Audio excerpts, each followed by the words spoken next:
Hello my beautiful Proudly family. Welcome back to Proudly Black Stories. Sorry, I couldn't upload videos regularly for a few days because I was going through a difficult time. Thank you for your patience and understanding. Your love and support mean the world to us. Before we begin, tell us in the comments. Which country are you watching from? What time is it in your city right now? If you're new here, subscribe and officially become part of our Proudly family. If you enjoy emotional billionaire and powerful human stories, to subscribe our new channel Black Humanity for more original stories. Now, let's begin today's unforgettable story. The billionaire heiress found a freezing stranger sleeping beneath a broken bridge and gave him the last thing he asked for, her trust. 3 days later, she discovered the poor man had been hiding a secret powerful enough to destroy her family, her fortune, and the love she had begun to feel for him. And the most terrifying part? He hadn't met her by accident. Rain hammered against the windshield of the black Maybach as 18-year-old security systems flashed across the dashboard. Behind the wheel, billionaire heiress Amaris Bennett stared through the glass at the city she had spent her entire life believing she understood. Chicago was drowning beneath a midnight storm. The streets glittered beneath yellow lamps. Water rushed along the curbs. Taxis crawled through flooded intersections. People hurried beneath umbrellas, desperate to escape the cold. But Amaris wasn't thinking about the weather. She was thinking about the voicemail she had received 20 minutes earlier. "Your father lied to you." Those 6 words had been spoken by a trembling male voice. Then the caller had hung up. Amaris had listened to the message 3 times. She didn't know the number, she didn't recognize the voice, and yet something about it had frightened her. Her father, Malcolm Bennett, was one of the richest black businessmen in America.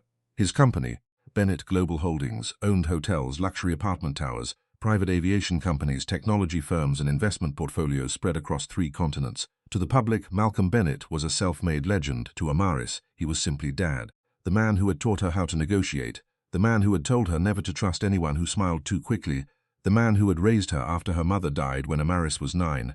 But tonight, for the first time, Amaris wondered if she had ever truly known him. Her phone vibrated. "Dad," she stared at the screen. She almost answered. Instead, she pressed decline. "Not tonight," she whispered. She had spent the entire evening at a charity gala celebrating the Bennett Foundation's new housing initiative. She had smiled for cameras, shaken hands with politicians, and listened to wealthy donors praise her father's generosity. Then she'd walked outside and received the voicemail. Now she only wanted to breathe. "Take me home," she told her driver through the speaker.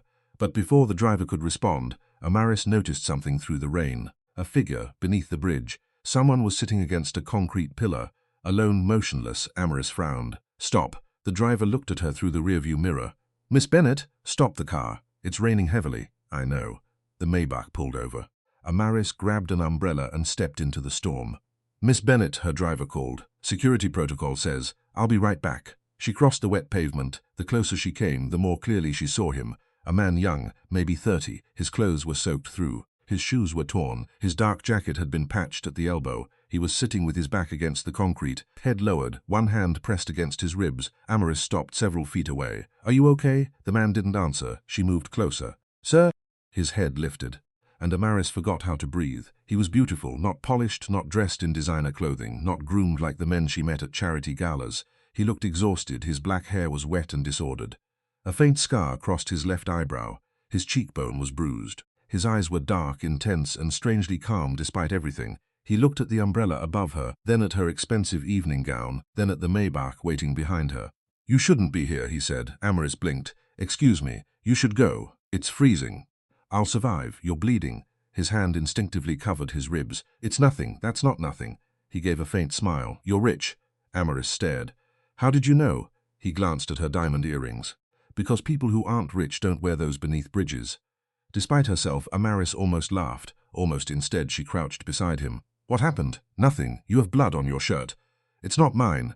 That answer made the air feel colder. Amaris studied him. "Who are you?" The man's gaze shifted toward the street. "No one. Everyone is someone." "Not anymore." Something about those words struck her. She slowly lowered the umbrella so it covered both of them. "What's your name?" He hesitated. "Ilias." "Ilias what?" "Just Elias." Amaris nodded. "Okay, just Elias."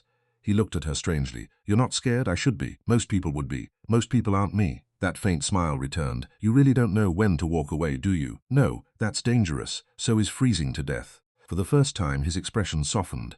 Amaris removed her expensive cashmere coat. Ilias immediately shook his head. "No, take it, I can't." "Why?" "Because you don't know me, and you don't know me." "I know enough." She frowned. "What does that mean?" He looked directly into her eyes. It means you're the daughter of Malcolm Bennett. Amaris froze. The rain seemed to disappear. What did you say? Ilias looked away. You should go home. How do you know my father? I don't. Then how did you know who I am? Silence. Amaris stood. Who are you? Ilias didn't answer. She stepped closer. Who are you? Still nothing. Then a black SUV appeared at the far end of the street. Ilias saw it. His entire body changed. The exhaustion vanished. His eyes sharpened. He stood immediately. Get in your car. What now? Why? Because they're looking for me. Amaris turned toward the SUV. Who? Ilias grabbed her wrist. Don't look. She stared at his hand. He released her instantly. I'm sorry. The SUV slowed. Amaris's driver opened the Maybach door. Miss Bennett. Elias stepped backward into the shadows. Go. Amaris didn't move. Come with me. He shook his head. I can't. Then tell me where you'll be. I won't. Why? His eyes met hers one last time. Because if you find me again, they will find you. Then he disappeared into the darkness. Amaris stood beneath the rain, staring at the place where he had vanished. The SUV drove past. No one emerged. No one called her name. But when Amaris finally returned to her car, she noticed something inside her coat pocket, a folded piece of paper. Her hands trembled as she opened it. 4 words were written in black ink. Don't trust your father. Amaris's heart stopped. The next morning, she woke up convinced the entire thing had been a nightmare, until she found the muddy footprints outside her bedroom window. She lived on the 42nd floor, and the window was locked. Amaris stood frozen beside her bed. Her security system had never failed, never. She grabbed her phone and called her head of security. Darius? Yes, Miss Bennett. Get to my room. His voice immediately changed. Are you in danger? I don't know. Lock the door. I already did. Stay inside. 3 minutes later, Darius entered with 2 armed guards. He was a former Marine, 6'4", broad-shouldered, and one of the few people Amaris trusted completely. He examined the window. Then the floor, then the security panel. His expression darkened. What's wrong? Darius pointed at the footprints. Those aren't yours, I know. Did anyone enter? The system says no. Darius stared at the window. That shouldn't be possible. Amaris handed him the note. His face changed. Where did you get this? She told him everything, the bridge, Elias, the SUV, his knowledge of her father. Darius listened without interrupting. When she finished, he folded the note carefully. You need to tell your father. No, Amaris, no. Why? Because the note says not to trust him. Darius stared at her. You believe some stranger over your father? No, she swallowed. But I don't know what I believe anymore. Later that morning, Amaris entered Bennett Global Holdings. The 60-story glass tower stood in the heart of downtown Chicago. Employees greeted her as she walked through the lobby. Good morning, Miss Bennett. Morning. Congratulations on the housing initiative. Thank you. Normally, Amaris would smile. Today she barely noticed. She reached the private elevator. The doors opened. Her father's executive assistant, Camille, was waiting. Your father wants to see you. Did he say why? No. Amaris pressed the button. Camille hesitated. Miss Bennett? Yes? Your father has been asking where you were last night. Amaris looked at her. Why? I don't know. The elevator doors closed. On the top floor, Malcolm Bennett stood beside the window. He was 62, elegant, imposing, and still carried himself like a man who could buy the room he stood in. When Amaris entered, he turned, Good morning, baby girl. She hated that the familiar nickname still made her feel safe. Morning, Dad. He smiled. You disappeared after the gala. I went for a drive. Alone? Yes. His eyes narrowed slightly. Why? I needed air. Malcolm walked toward his desk. Amaris, there are people in this city who would love to use you to get to me. I know, then don't disappear. She studied him. Did you know a man named Elias? The room went silent. It lasted less than a second. But Amaris noticed. Her father's fingers stopped moving. What man? Elias. Last name? I don't know. Where did you meet him? Under a bridge. Malcolm's face became unreadable. Stay away from him. Amaris's heartbeat increased. Why? Because I said so. That isn't an answer. It is when you're my daughter. She stepped closer. Dad, no. Why are you scared of him? Malcolm looked directly at her. I am not scared of anyone. Then why did you just tell me to stay away from a homeless man? His jaw tightened. He isn't homeless. Amaris froze. How do you know? Silence. Her father's eyes moved away. Leave it alone, Dad. Amaris. His voice was harder now. You don't know what you've walked into. She stared at him. What does that mean? It means you should trust me. She remembered the note, Don't trust your father. Amaris stepped backward. I'll see you tonight. Amaris. She walked away. The moment she reached the elevator, her phone vibrated. Unknown number. A message appeared. He knows you, Elias. Her blood ran cold. Then another message arrived. Enos. What Elias? As Amaris stared at the screen. What did Elias have? And why was her father afraid of him? That evening, she made a decision. She would find Elias, not because she trusted him, because she needed answers. She searched shelters, hospitals, police records, homeless outreach centers. Nothing. Then her best friend found something. Nia Thompson burst into Amaris's apartment carrying 2 coffees and a laptop. "You owe me." Amaris looked up from the sofa. "For what?" "I spent 6 hours searching public records because apparently your billionaire lifestyle doesn't include learning how to use Google." Amaris smiled despite herself. "You found him?" Nia dropped the laptop on the table. "Maybe." On the screen was an old photograph. A younger Elias stood beside another man. The caption read Elias Monroe, founder of Monroe Financial Technologies, speaking at the Chicago Innovation Summit. Amaris stared. "What?" Nia nodded. "That's your homeless man." Amaris looked at the photograph. Same eyes, same scar. But the man in the picture wore a tailored suit and stood beneath a banner bearing the name of a company valued at nearly $2 billion. Her mouth went dry. "That's impossible." "Apparently not." Amaris clicked another article. Elias Monroe had disappeared 2 years earlier. The company had collapsed. Investors lost hundreds of millions. His father had died. His mother had vanished. Elias had supposedly fled the country after being accused of financial crimes. Then there was another headline, Bennet Global Appures Monroe Financial Assets. Amaris slowly looked at Nia. "My father bought his company, not just bought it." Nia pointed at the screen. "Your father acquired it for less than 10% of its estimated value." Amaris stared. "Why?" Nia's voice became quiet. "That's what I don't know." Amaris stood. "Where is Elias now?" Nia shook her head. "Every article says he disappeared. Then how did I find him? Maybe he wanted you to." Amaris's phone vibrated our number again. She opened the message. "Come alone." Then an address appeared. An abandoned train station on the south side. Nia grabbed her arm. "No, I have to go. Absolutely not. He knows something. He could be dangerous. So could my father." Nia stared at her. "You really believe your dad is involved?" Amaris looked at the message. "I don't know." Then another message arrived. "Bring the note." Her heart dropped. He knew about the note. She looked at Nia. "I have to go." 2 hours later, Amaris stood inside the abandoned station. The place smelled of rust and rain. Broken lights flickered overhead. Her heels echoed across the empty platform. "Elias." "Nothing." She walked farther. "Elias." A voice came from behind her. "You shouldn't have come." She turned. There he was. Elias Monroe. No torn jacket tonight, no blood, no exhaustion. He wore a simple black coat and stood beneath a broken light. Still beautiful, still unreadable. Amaris's anger returned. "You lied to me." "Yes." "You're not homeless." "No." "You're a billionaire." "Not anymore." "You owned Monroe Financial." "Yes." "My father bought your company." Elias's expression hardened. "Yes." "Why?" He took a slow breath. "Because your father's destroyed it." Amaris's heart pounded.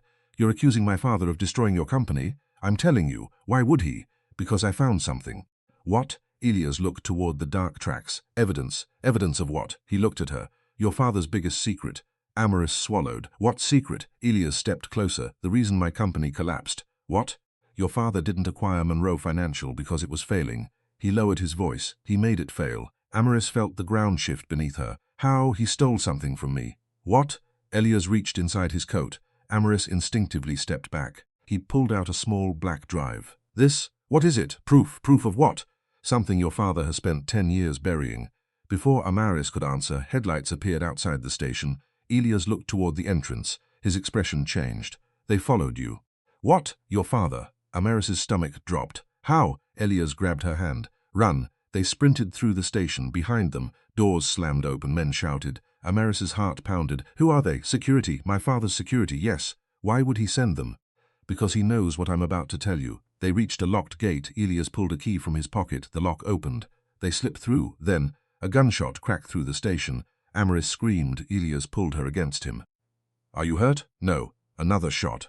Concrete exploded beside them. Elias pushed her behind a pillar. "Stay here." "No." He disappeared into the darkness. Amaris covered her mouth. Terrified seconds passed, then silence. "Elias, nothing." She stepped from behind the pillar. "Elias." A shadow appeared. She raised her phone. The light revealed him. Blood covered his shirt. Amaris gasped.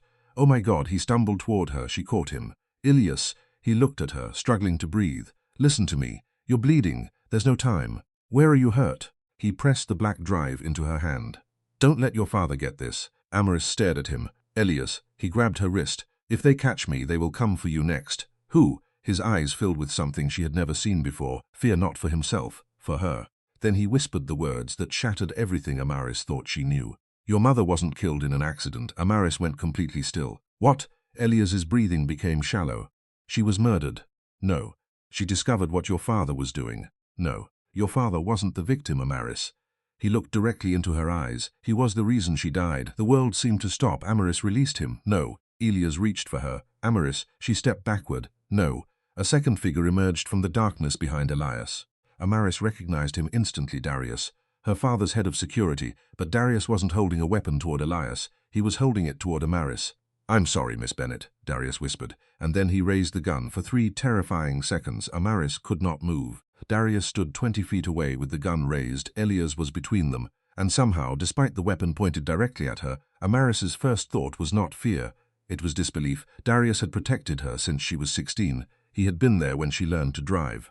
He had stood outside her hospital room when she had appendicitis. He had once taken a bullet meant for her father. He was family. "Darius." Her voice barely escaped her throat. His eyes were wet. "I'm sorry." Elias moved in front of her. "Don't." Darius tightened his grip. "Move away from her, Elias." Elias laughed bitterly. "You've been protecting this family for years. Is this what you call protection? You don't understand." "I understand perfectly."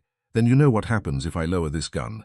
Elias's jaw tightened. "They'll kill her anyway."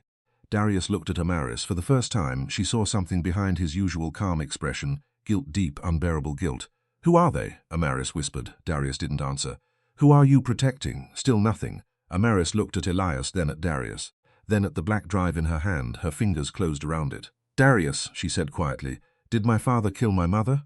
His eyes closed. That was enough. Amaris felt something inside her break. She had spent 18 years remembering her mother's death as a terrible accident. A wet highway, a speeding car, a funeral filled with white flowers. Her father holding her while she cried, everyone telling her that her mother had been unlucky. But now, Darius was standing there with a gun. Elias was bleeding. And her father's name was suddenly connected to the worst night of her life. "Answer me." Darius opened his eyes. "I didn't kill your mother. That isn't what I asked." He lowered the gun slightly. "Your mother discovered something." "What?" "She found financial transfers." "From whom?" Darius looked toward Elias. "From your father." Amaris shook her head. "No. Your mother believed Malcolm was moving money through companies that didn't officially exist." Elias interrupted. "Shell companies." Darius nodded. She was going to expose him. Amaris's breathing became unsteady. "Then what happened?" Darius looked at the ground. "Your father found out." "And?" He confronted her. "Then what?" "I wasn't there."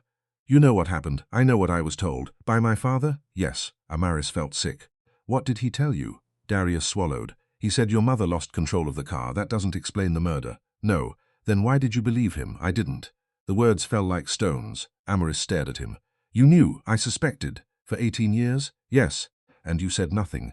Darius's voice cracked. "Because I was a coward." Silence filled the station. Elias looked at him. "You weren't a coward." Darius's eyes hardened. "I let a little girl grow up believing her mother died by accident. You were threatened." "I still should have told her." Amaris wiped a tear from her cheek. "Why didn't you?" Darius lowered the gun completely. "Because Malcolm told me the truth would destroy you." Amaris laughed through her tears. "Destroy me?" He said. "If I talked, you would lose everything." "I already lost my mother." "I know." "No, you don't." Her voice rose. "You don't know what it was like waking up every morning wondering why she wasn't there. You don't know what it felt like when every other girl had a mother to call, and I had a photograph." Darius's face crumpled. "I know." "No." Amaris shook her head. "You don't." Elias stepped closer. "Amaris." She turned toward him. "You knew, yes." "How long?" 3 years. Her eyes widened. "You knew for 3 years that my mother wasn't killed accidentally." "Yes." "And you still came near me?" "I came near you because I needed your help." The honesty hurt more than a lie. Amaris stepped backward. "So I was just useful." "No, you found me under that bridge because you wanted something." "Yes." "What?" Elias looked at the black drive. "You." Her heart stopped. "What?"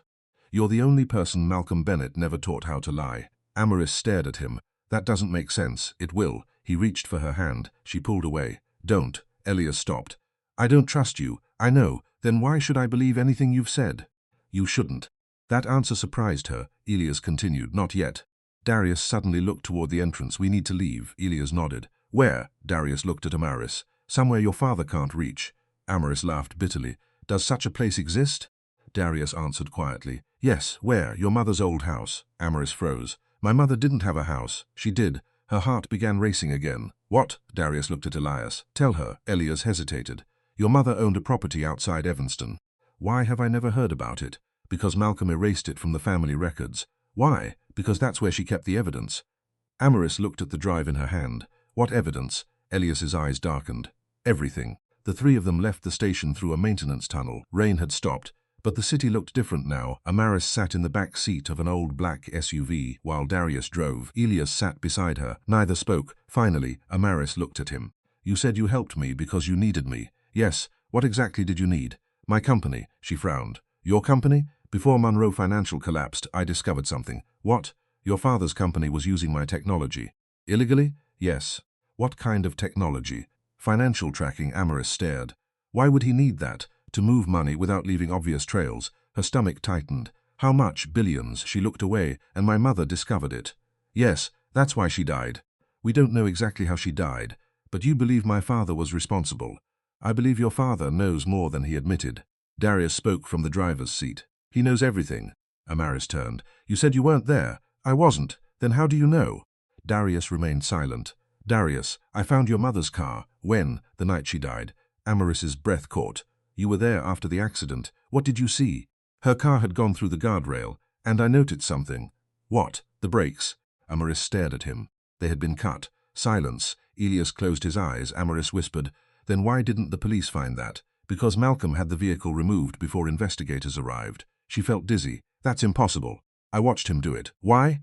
Because I was his employee. You were my father's employee. Yes, and you helped him cover it up. Darius's hands tightened around the steering wheel. Yes. Amaris turned toward the window. Tears rolled silently down her face. For 18 years she had loved her father. For 18 years she had trusted Darius. Now both men were connected to the death of her mother. She felt completely alone. Then Elias's hand moved toward hers. He stopped before touching her.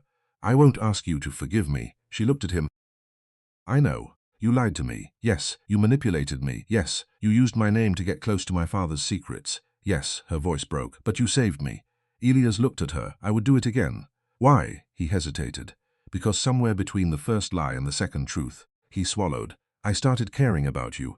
Amaris looked away. She wasn't ready for that. Not now. Not when her entire world was collapsing. The SUV stopped 40 minutes later. Darius opened the gate to an overgrown property hidden behind tall trees. Amaris stepped out. She stared. The house was beautiful, old, elegant, covered in ivy, and strangely familiar. She had seen it before, in photographs. Her mother's favorite painting had shown a house exactly like this. This was hers, Amaris whispered. Yes, Darius said. She walked toward the front door. The key was already in the lock.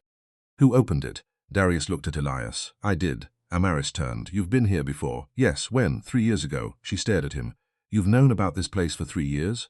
Yes, and you never told me. I couldn't. Why? Because your father was watching you. Amaris opened the door. Dust floated through the air. The house smelled faintly of lavender. Her mother's perfume. She stopped breathing. Mom! She touched the wall. Memories flooded back. Her mother's laughter. Her mother's hands braiding her hair. Her mother's voice singing while cooking.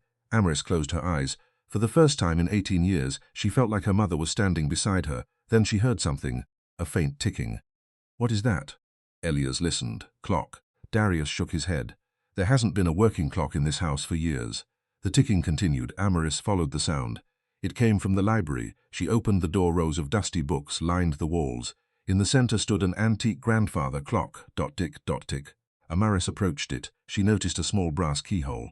What is this? Elias moved closer. Try your mother's wedding ring. Amaris looked at him. What? Your mother wore a ring with an unusual engraving. Amaris touched the necklace around her neck. Her mother's wedding ring had been given to her on her 18th birthday. She removed it. The engraving read AB. Always find the truth. She placed the ring against the brass panel. Kmick. The clock opened. A hidden compartment appeared. Inside was a small cassette recorder, a photograph, and an envelope. Amaris picked up the photograph. It showed her mother standing beside 3 men. One was Malcolm Bennett, the second was Darius, the third. Amaris stared. She looked at Elias. Who is that? Elias went pale. I don't know. Darius stepped closer. Then his face changed. That's impossible. Who is he? Darius whispered a name. Calvin Monroe. Elias froze.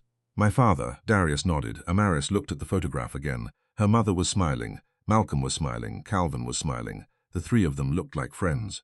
But why? Elias's father had spent his final years blaming Malcolm Bennett for destroying his company, or so Elias had believed. Amaris picked up the cassette recorder. There are batteries. She pressed play. Static filled the room. Then a woman's voice emerged. Amaris stopped breathing. Her mother's voice. My dearest Amaris. She covered her mouth. Tears flooded her eyes. If you're hearing this, then I didn't get the chance to tell you everything. Amaris dropped to her knees. Her mother continued. I need you to understand something before you judge your father. Amaris looked at Elias. He stared at the recorder. Her mother's voice trembled. Malcolm is not the man you think he is. Amaris's heart broke. But neither is Calvin. Elias stepped backward. No. The recording continued. They both betrayed me. Darius looked stunned. Her mother whispered, and one of them will eventually come for my daughter. The recording clicked, then stopped. Amaris stared at the device. That's it. Elias grabbed it.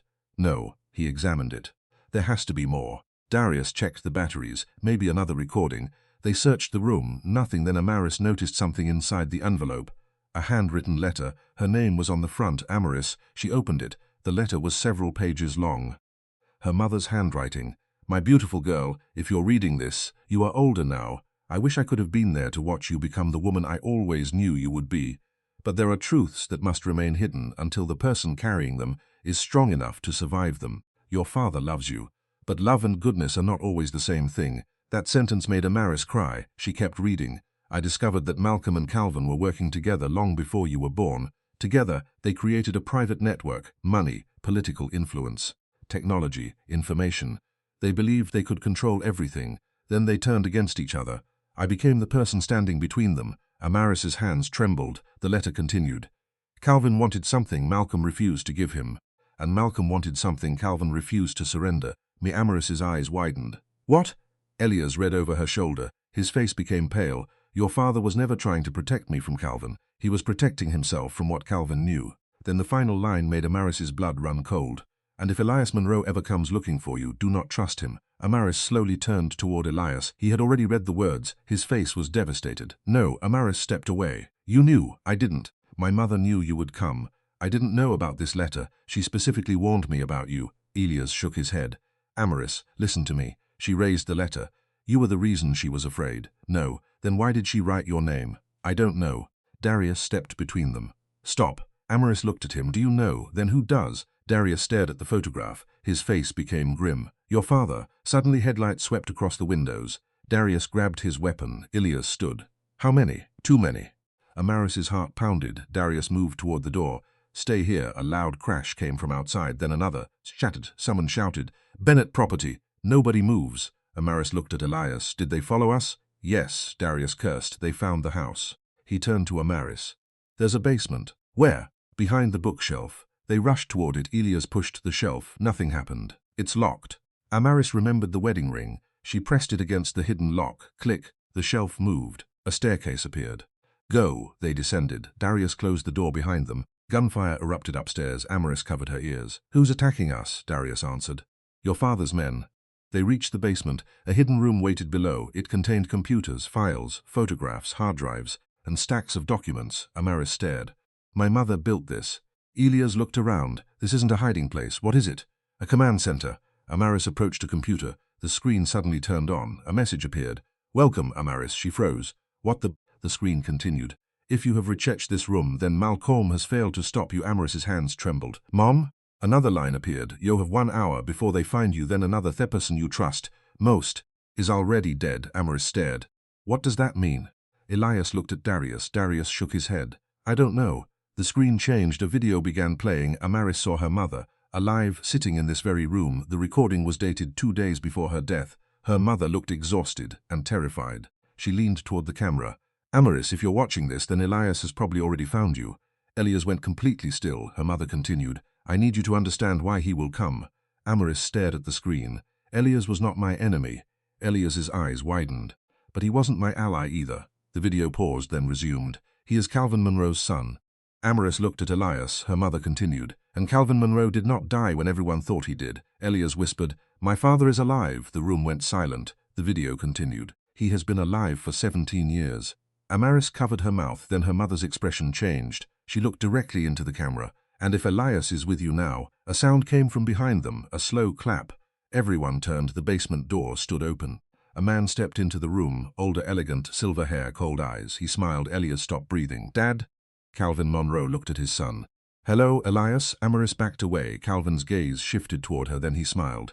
You look exactly like your mother. Darius raised his weapon. Calvin laughed.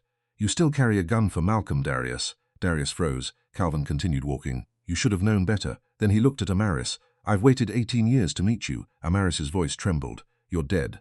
No. Calvin smiled. Your mother only wanted you to believe I was. Elias stepped forward. You killed her. Calvin looked at him. No. His smile disappeared. Your father did. Elias's face went pale. What? Calvin looked at Amaris. And your mother left out one very important detail.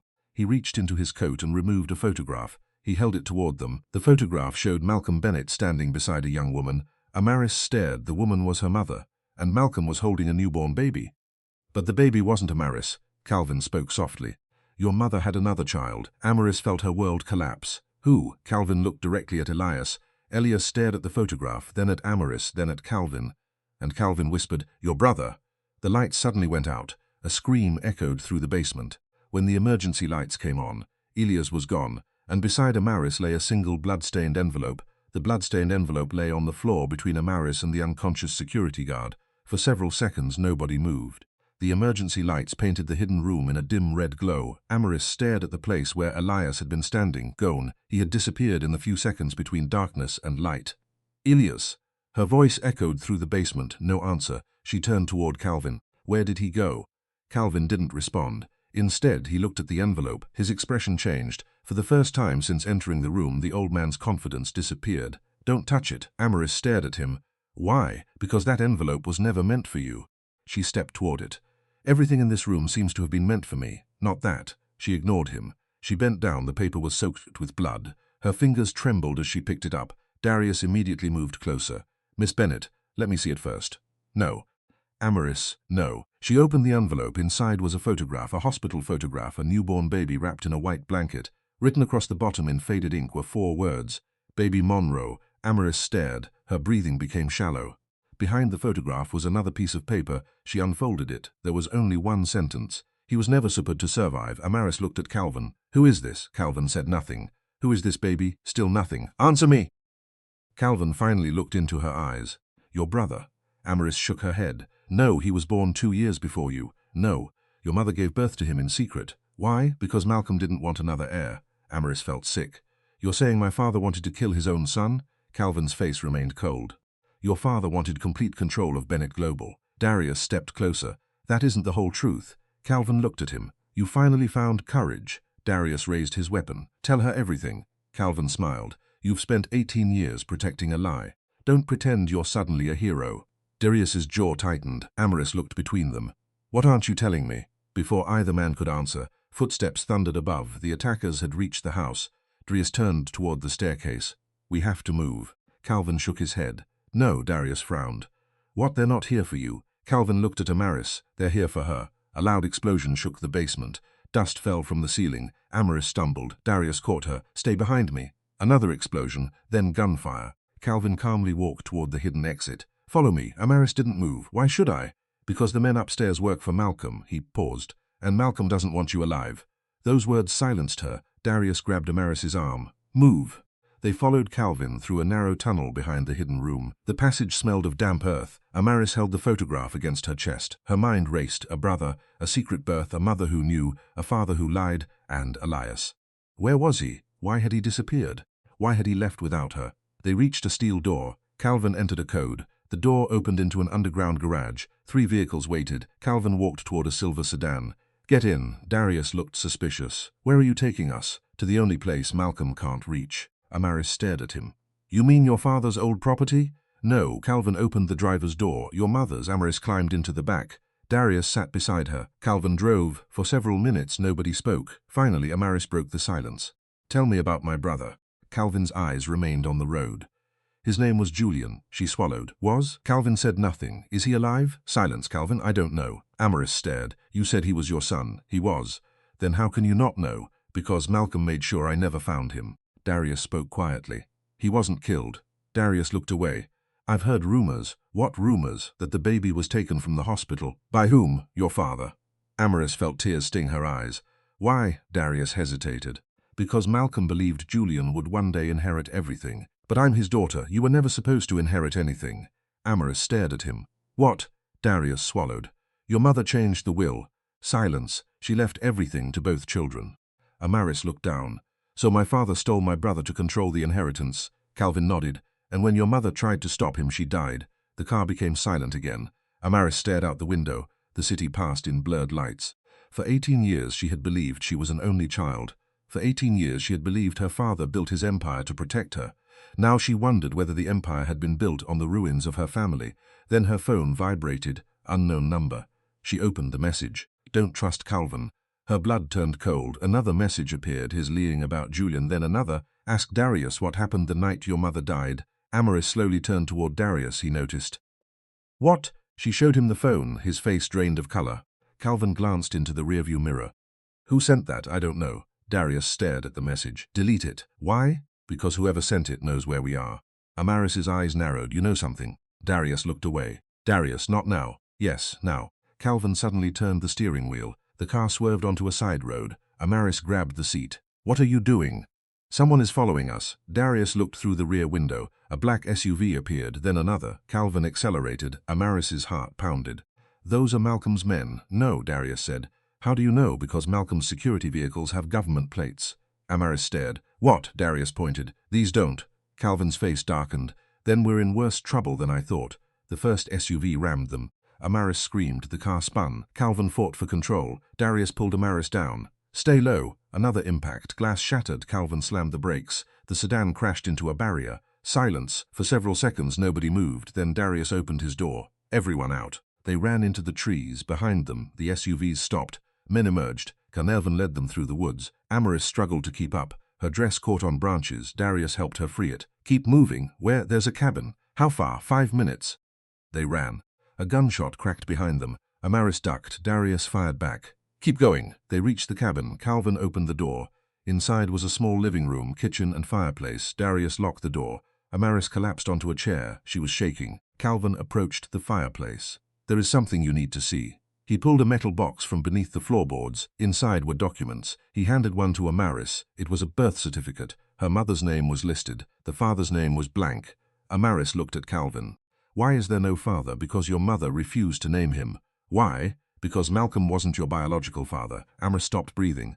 What? Darius looked away. Calvin continued. Malcolm raised you. Amaris stared at him. No. Your mother had an affair. With whom? Calvin looked at her. My brother. Amaris's entire body went numb. Calvin, yes. She shook her head. That means you are not Malcolm Bennett's biological daughter. The room seemed to tilt. Darius whispered her name. Amaris, she backed away. No. Calvin continued. Your mother was pregnant when she married Malcolm. No, she loved Calvin. Stop. She believed Malcolm would accept the child. Stop. But he never did. Amaris covered her ears. I said, stop. She sank onto the floor. Her entire identity was collapsing. Her father wasn't her father. Her mother had secrets. Her brother had disappeared. And Elias. Elias was the son of the man who had been involved with her mother. She began crying. Darius crouched beside her. I'm sorry. Don't. Amaris, everyone has lied to me. Her voice broke. Everyone. Then the cabin door opened. Amaris screamed. Elias stood there. Blood covered his shoulder. His breathing was heavy. Darius raised his gun. Don't move. Elias ignored him. He looked only at Amaris. You need to come with me. Amaris stood slowly.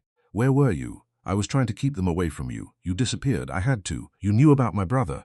Yes, you knew my mother. Yes, you knew my father wasn't my father. Elias hesitated. Yes. Amaris slapped him. The sound echoed through the cabin. Elias didn't react. You lied to me. I know. You made me believe I could trust you. I know. Did you ever care about me? Elias's expression cracked. That was the one thing I never lied about. Amaris's eyes filled with tears. Then why did you leave?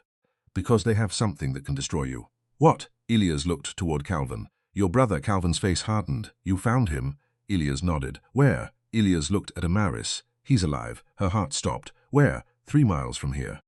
Amaris rushed toward him. Take me to him. Elias caught her hand. You don't understand. I don't care. Your brother isn't who you think he is. She stared at him. What does that mean? He doesn't remember your mother. Why? Because Malcolm had him conditioned from childhood. Amaris felt sick. Conditioned, they made him believe his real family abandoned him. Calvin stepped forward. Where is he? Elias looked at him. You're too late. Where? Elias pulled out his phone. A video appeared. Amaris watched. A young black man sat inside a luxury office. He looked about 25. He had her mother's eyes, her jaw, her smile. Amaris covered her mouth. Julian. The young man looked directly into the camera. Someone behind him said, Tell us who your sister is. Julian smiled. Bennett. Amaris began crying. The voice continued. Do you want to meet her? Julian's expression changed. I've waited my entire life.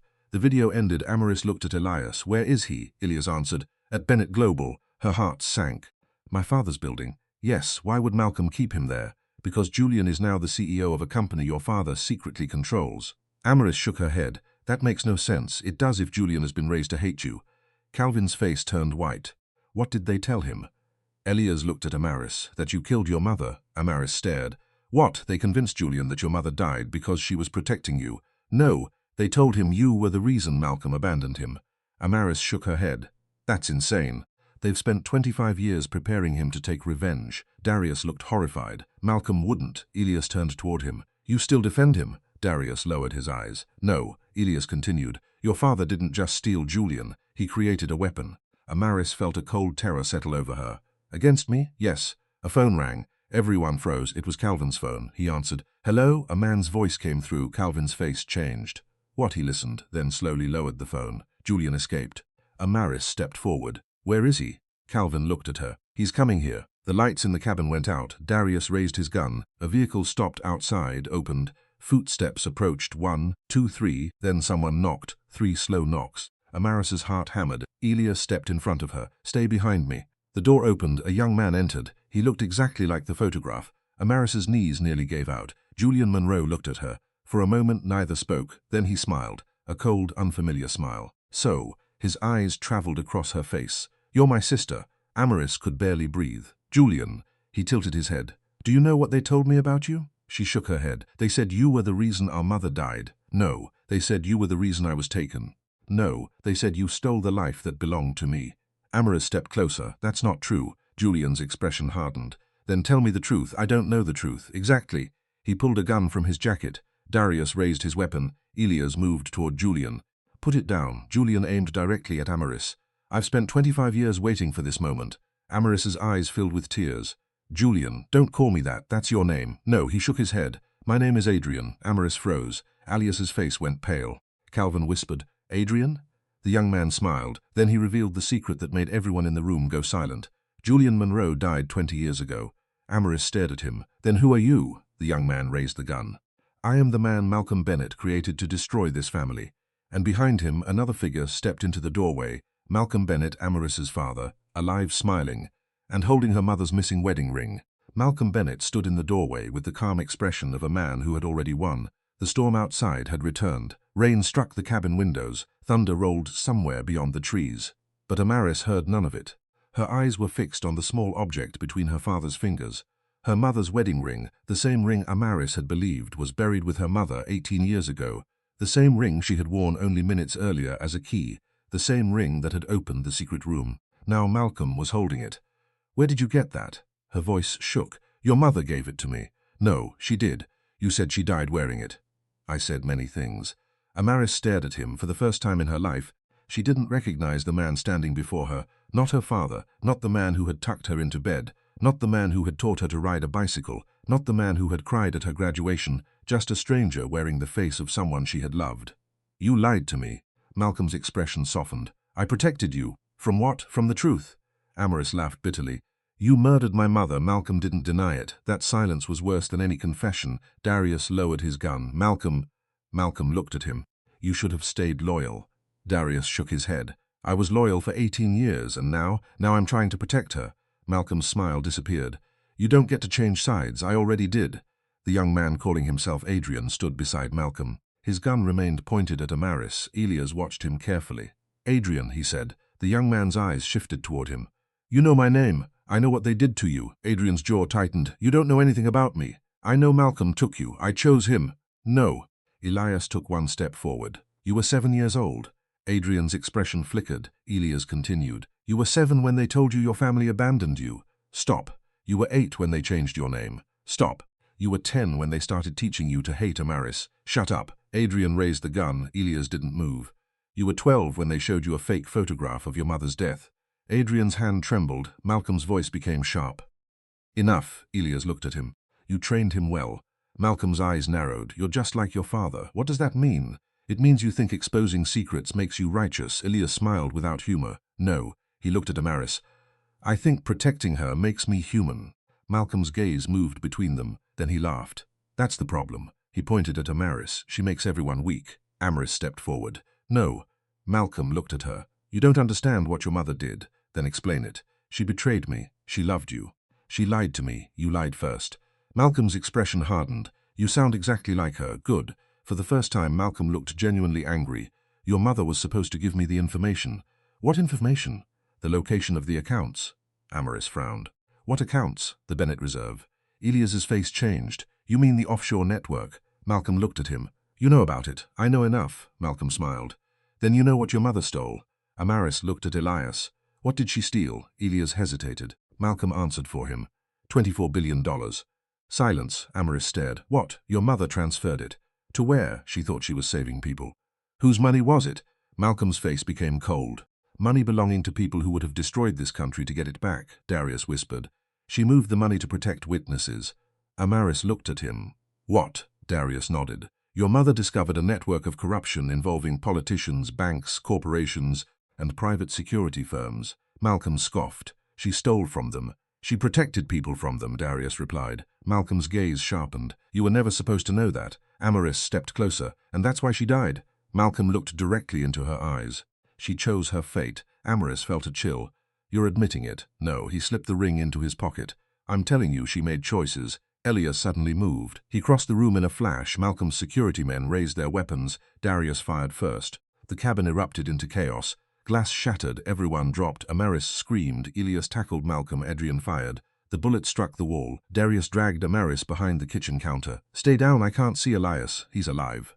Another gunshot, then silence. Amaris lifted her head. Elias was on the floor. Malcolm was gone. Adrian stood over him. The gun was pointed at Elias's chest. Move away from him, Adrian ordered. Amaris stood. Don't shoot him. Adrian looked at her. You care about him, yes. Why? Because he saved my life. Adrian's eyes hardened. He's using you. No. He needs your father's money. No. He needs access to the accounts. No. Then why does he keep following you? Amaris swallowed. Because he loves me. Adrian stared at her. The words seemed to surprise even him. Elias slowly lifted his head. Amaris. She looked at him. It's true. His eyes softened. I know. Adrian's grip loosened. Then Malcolm's voice came through the doorway. Adrian. The young man turned. Malcolm held a remote device. Put the gun down. Adrian hesitated. Malcolm pressed a button. Adrian suddenly collapsed. Amaris screamed. What did you do? Malcolm looked at her. He's been implanted with a control device since childhood. Elias stared in horror. You sick bastard. Malcolm smiled. You have no idea how much effort it took to create him. Amaris rushed toward Adrian. His body was shaking. She knelt beside him. Adrian? His eyes opened. For the first time there was fear in them. Help me. Amaris grabbed his hand. I will. Malcolm watched them. Then he turned to leave. Dad. He stopped. Amaris stood. If you leave, I'll find you. Malcolm looked over his shoulder. You already found me. He smiled. But you still haven't found the truth. Then he disappeared into the rain. The cabin fell silent. Elias slowly stood. Darius checked Adrian's pulse. Alive. Can you remove it? Darius shook his head. No. Elias approached. I can. Everyone looked at him. How? My father developed the original technology. Darius stared. Then you know how to disable it? Elias nodded. But I need equipment. Where? Monroe's old laboratory. Amaris frowned. I thought your company was gone. It is. Then where is the laboratory? Elias looked at her. Under your father's headquarters. Amaris's heart sank. Bennett Global? Yes. Darius looked at the broken windows. We can't go there. Elias shook his head. We have to. Why? Because Malcolm has something there. What? The original files on Adrian. Amaris looked down at the unconscious young man. We're going. Darius stared at her. Amaris. I spent my entire life letting other people decide what I was allowed to know. She looked toward the door. I'm done. They left the cabin before sunrise. Adrian remained unconscious in the back seat. Darius drove. Elias sat beside Amaris. Neither spoke for almost an hour. Finally, Amaris whispered, Did you really love me before you knew who I was? Elias looked at her. Yes. How? I met you before I knew the truth. When? At the charity center. She frowned. What charity center? The one your foundation funded. Amaris remembered 3 years earlier. She had volunteered at a food distribution center. A young man had helped carry boxes. She had spoken to him for only 5 minutes. You were there, yes, and you remembered me. I never forgot you. Amaris looked away. Then why did you pretend to be homeless? Because I needed to get close to you without your father's surveillance. Why didn't you tell me? Because anyone close to me died. She turned toward him. Your father? Not just him. Elias stared through the windshield. My mother disappeared after my father died. Amaris's heart softened. I didn't know. No one did. What happened? My father discovered that Malcolm had been using our company to track political targets. Then he confronted him. Yes. And your mother? She tried to expose them. Amaris swallowed. Like my mother. Yes. She looked at him. Maybe our families were connected all along. Elias smiled sadly. Maybe that's why we found each other. Their eyes met. The silence between them changed. Slowly, Elias reached for her hand. This time she didn't pull away. Their fingers intertwined. For one brief moment, everything else disappeared. The secrets, the danger, the money, the lies. Only their hands remained. Then Darius cleared his throat. "We're here." Bennett Global Tower stood ahead. The sun was beginning to rise behind it. Amaris stared at the building. She had grown up inside those walls. She had learned business there. She had celebrated birthdays there. She had once believed it was the safest place in the world. Now it looked like a fortress. They entered through an underground parking entrance. Darius used an old security code. The elevator opened. "Where?" Ilias pressed a button beneath the lowest floor. Nothing happened. He pressed again. A hidden panel opened. Amaris stared. "That's not on the building plans." "No." The elevator began descending. 10 floors, 20, 30. The display finally stopped. -7. The doors opened. A laboratory stretched into darkness. Computers, medical equipment, security chambers were rows of servers. Amaris felt sick. "This was beneath my father's office?" "Yes." Alias walked toward a central computer. Darius stayed near the elevator. Amaris followed. "Find the files." Elias connected a small device. The computer asked for a password. He typed, "Access denied." Again, "Denied." He frowned. "It's changed. Can you bypass it?" "Yes." "How long?" 5 minutes. Suddenly, a voice came from the speakers. "Hello." Amaris. She froze. Her father's voice. "You shouldn't have come down here." Ilias looked around. "Where are you?" Malcolm laughed. "Everywhere." The screens turned on. Hundreds of surveillance images appeared. Amaris saw herself at the gala, at the bridge, at the train station. At her apartment, with Elias even sleeping, she felt violated. "He's been watching me," Darius whispered. "For years." Malcolm's voice continued. "I wanted to keep you safe." Amaris shouted at the cameras. "You murdered my mother." "No, you stole my brother." "I saved him." "You destroyed Elias's company." "I prevented a catastrophe." Elias slammed his hand against the console. "You destroyed my family," Malcolm answered calmly. "Your family destroyed itself." The screen changed. A file appeared. Amaris Bennett. Biological origin. Amaris's heart pounded. "Open it." Elias did. A DNA report appeared. "Mother, Lillian Bennett. Father, Calvin Monroe." Amaris stared. Then another file appeared. "Paternity test. Malcolm Bennett." Excluded. Her eyes filled with tears. "It's real." Elias reached for her. She leaned against him. The next file opened automatically. "Julian Monroe, deceased." Amaris gasped. "No." Elias stared at the screen. "That's a lie." A video opened. Malcolm appeared on screen. "You're looking for Julian." Amaris wiped her tears. "Yes, you already found him." She looked at Adrian through the glass chamber. "Then why does this say he's dead?" Malcolm smiled. "Because Julian Monroe is dead." He paused. "The man you call Adrian is not your brother." Amaris felt cold. "Then who is he?" Malcolm leaned toward the camera. "A replacement." Elias's face changed. "For what? For the son I lost." Amaris stared. Malcolm continued. "When Julian died, I couldn't allow his identity to disappear." Darius stepped forward. "You replaced him?" "Yes." "With another child?" "Yes." "Why?" Malcolm looked at Amaris. "Because your mother left Julian everything." Amaris whispered, "You needed someone to inherit." "No." Malcolm smiled. "I needed someone I could control." The laboratory doors suddenly locked. Red warning lights began flashing. Elias turned. Security lockdown. Darius tried the elevator.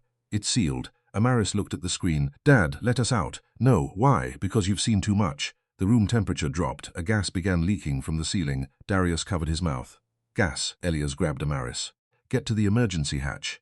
They ran, but the hatch was sealed. Darius fired at the lock. Nothing. Amaris coughed. Elias searched the room. "There." He pointed toward a ventilation shaft. "Too small. For one person." Darius looked at Adrian. "He can't move. I'll carry him." Elias lifted Adrian. Amaris followed. The gas thickened. Darius pushed the ventilation cover open. "Go." Elias crawled inside. Amaris followed. Darius came last. They moved through the narrow shaft. Behind them, the laboratory disappeared into white vapor. They reached another chamber. Elias lowered Adrian. Amaris collapsed against the wall. "We need air." Darius opened a metal door. Fresh air rushed in. They emerged into an underground storage facility. Amaris took deep breaths. Then she looked at Elias. "Who is Adrian?" "I don't know. You said you could save him." "I can. Then we need to find out." A weak voice came from behind them. "I'm not Adrian." Everyone turned. The young man was awake. Amaris rushed toward him. "Who are you?" He stared at her. His eyes were filled with fear. "My name is..." He hesitated, then he whispered, "Marcus." Ilias froze. Darius stared. Amaris felt her heart stop. The young man nodded. "I remember now. What my real name?" He looked at Amaris. "Julian wasn't your brother." Amaris's breath caught. "Then who was?" Marcus's eyes filled with tears. "You." She stared. "What?" He shook his head. "You weren't the child Malcolm was protecting." He pointed. At Elias he was. Ilias stepped backward. "What are you saying?" Marcus's voice trembled. "Your father wasn't trying to protect Julian. He was protecting Elias." Silence. Ilias stared at him. "No." Marcus nodded. "Your father wasn't Calvin Monroe." Everyone froze. Ilias whispered, "Then who was my father?" Marcus looked toward the security monitor. A photograph appeared, a younger Malcolm Bennett, standing beside Lillian, and between them, a baby. Ilias stared. "No," Marcus whispered. "Your real name is Elias Bennett." The world went silent. Amaris looked at Elias, Ilias looked at her, and suddenly the truth became even more impossible. They weren't strangers. They weren't simply two people from rival families. They were connected by the same blood. But before anyone could speak, the underground doors opened.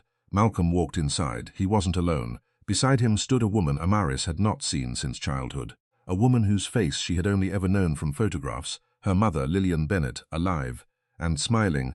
Amaris forgot how to breathe. The woman standing beside Malcolm looked exactly like the woman in every photograph she had kept hidden inside the drawer of her childhood bedroom. The same warm brown eyes, the same elegant cheekbones, the same small beauty mark beneath her left eye, the same smile Amaris had spent 18 years trying to remember. Her mother, Lillian Bennett, alive. Amaris stared at her. "No." Lillian's eyes filled with tears. "Amaris." The sound of her name nearly destroyed her. Amaris took one step forward, then another. Her knees shook. "You're dead?"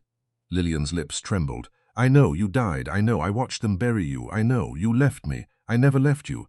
Amaris's voice broke. "Then why didn't you come back?" Lillian looked at Malcolm. "Because I couldn't." Amaris turned toward her father. "What did you do to her?" Malcolm remained silent. Lillian stepped forward. "Your father didn't kill me." Amaris stared at her. "Then who did?" Lillian's eyes moved toward Elias. "His father." Elias froze. "Calvin?" Lillian nodded. "Calvin tried to kill me because I discovered the truth." Elias shook his head. "My father died." "No." Lillian looked at him. "He disappeared." Elias stepped closer. "You knew him?" "I knew him better than anyone." "Then why did you let me believe he was dead?" "Because he wanted you to." Elias's expression hardened. "Why?" "Because Malcolm was hunting him." Malcolm finally spoke. "Enough." Lillian looked at him. "You've lied long enough." His eyes narrowed. "You don't understand what will happen if you tell them everything." "I understand perfectly." She looked at Amaris. "She deserves to know." Amaris felt tears running down her cheeks. "Everything." Lillian nodded. "Everything." She walked toward a nearby table. There were 4 chairs. She sat. Amaris remained standing. "Sit, sweetheart." Amaris shook her head. "Don't call me that." Lillian flinched. "I earned that." "No." Amaris's voice trembled. "You lost the right 18 years ago." Lillian lowered her eyes. "I know. Then tell me why." Lillian took a breath. "Because when you were 9 years old, Malcolm told you I died." "Yes, he lied." "You were alive." "Yes. Where?" "Everywhere and nowhere." Amaris frowned. "I don't understand." Lillian looked at Malcolm. "He kept me hidden." Amaris turned sharply. "Why?" Malcolm answered. "Because your mother knew too much." Lillian's voice became cold. "And because you wanted the money." Malcolm didn't deny it. Amaris stared. "What money?" Lillian folded her hands. "The Bennett family fortune wasn't created by Malcolm." "Then who created it?" "My father." Amaris blinked. "Grandfather?" "Yes." "Then why did Dad control everything?" "Because my father trusted him." Lillian paused. "Too much." Malcolm walked toward them. "Your grandfather was weak. He built this family. He built an empire he couldn't control." Lillian shook her head. "You manipulated him. I protected the company. You stole from him. I saved it." Amaris stepped between them. "Stop." Both looked at her. "I don't care who thinks they saved what." She pointed at Lillian. "I want to know why you disappeared." Lillian looked at her daughter. "Because Malcolm threatened you." Amaris's expression changed. "He threatened me. He said if I refused to cooperate, he would take you away." "Where?" "Somewhere I would never find you." Amaris looked at Malcolm. "Would you?" He didn't answer. Lillian continued. "So I agreed." "To what?" "To disappear." Amaris' heart broke. "You chose to leave me. I chose to keep you alive. You could have told me. I tried." "When?" "Every year." Amaris stared. "What? Every birthday?" Lillian's eyes filled with tears. "I wrote you letters. Where are they?" Malcolm kept them. Amaris looked at her father. "Is that true?" Malcolm said nothing. Darius suddenly spoke. "Yes." Everyone turned. "I saw them." Amaris stared at him. "Where?" "In Malcolm's private office." "Why didn't you give them to me?" Darius lowered his eyes. "Because I was afraid." Amaris laughed bitterly. "Everyone was afraid." Lillian reached into her coat. She pulled out a small envelope. "This one never reached you." She handed it to Amaris. The envelope was old. Her name was written across it. Amaris opened it. "My beautiful Amaris, today you turn 12. I hope you are laughing. I hope you are dancing. I hope you know that every time you see the moon, I am looking at it too. I love you. I never stopped." Amaris pressed the letter to her chest. Tears fell freely. "I hate you." Lillian nodded. "You have every right. I loved you. I know. I needed you. I know. Why didn't you fight?" Lillian looked at Malcolm. "I did." Then she looked at Elias. "And that's why his father came." Elias stepped forward. "What did my father do?" Lillian took a slow breath. Calvin discovered that Malcolm was holding me. Ilias's jaw tightened. He tried to rescue you. Yes, what happened? He failed. Why? Because Malcolm betrayed him. Malcolm laughed. You make it sound so simple. It was. You were going to expose all of us. Yes, you destroyed my family. You destroyed yours first. Ilias stepped between them. Where is my father? Lillian looked at him. He's alive. Ilias's face changed. Where? I don't know. But you knew him. Yes. Then tell me where he went. He disappeared after the explosion. What explosion? The laboratory. Amaris looked confused. What laboratory? Looked toward the ceiling. The original Monroe laboratory. Ilias shook his head. I thought it burned down. It did. But my father survived. Yes. Where did he go? Lillian's voice lowered. He went after the person who ordered the explosion. Ilias looked at Malcolm. Malcolm's expression was unreadable. You? Lillian answered. Yes. Ilias stared at Malcolm. You tried to kill my father. I tried to stop him. You murdered people. I prevented a war. You destroyed my family. Malcolm looked at him. And you came back for revenge. Ilias shook his head. I came back for answers. Malcolm smiled. And now you have them. No. Ilias stepped closer. Now I have questions. Suddenly the lights flickered. Darius reached for his weapon. Someone's entering. Malcolm looked toward the elevator. Lillian stood. That's impossible. The elevator doors opened. A man stepped out. Everyone froze. Ilias stared. The man was older now. His hair was streaked with grey. A scar ran from his temple to his jaw, but Elias knew that face. Dad, Calvin Monroe, looked at his son. Hello, Elias. Elias couldn't move. Calvin smiled. I see you've finally met your mother. Elias looked at Lillian. What? Lillian's face became pale. Calvin walked closer. She's been lying to you too. Elias shook his head.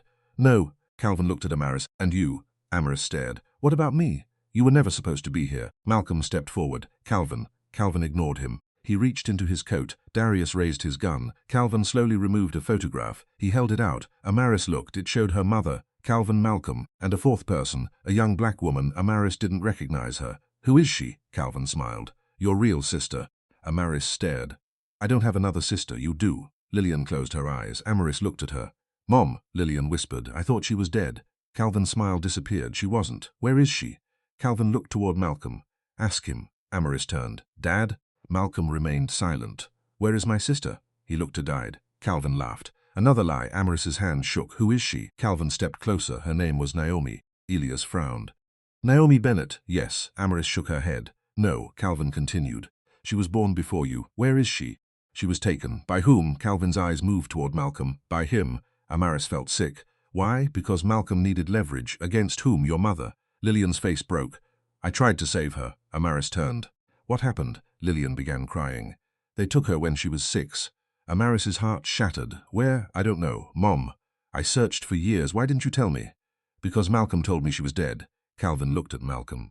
You've been hiding children for decades. Malcolm's expression hardened. You don't get to judge me. I do. You abandoned your own son. I protected him. You manipulated him. I kept him alive.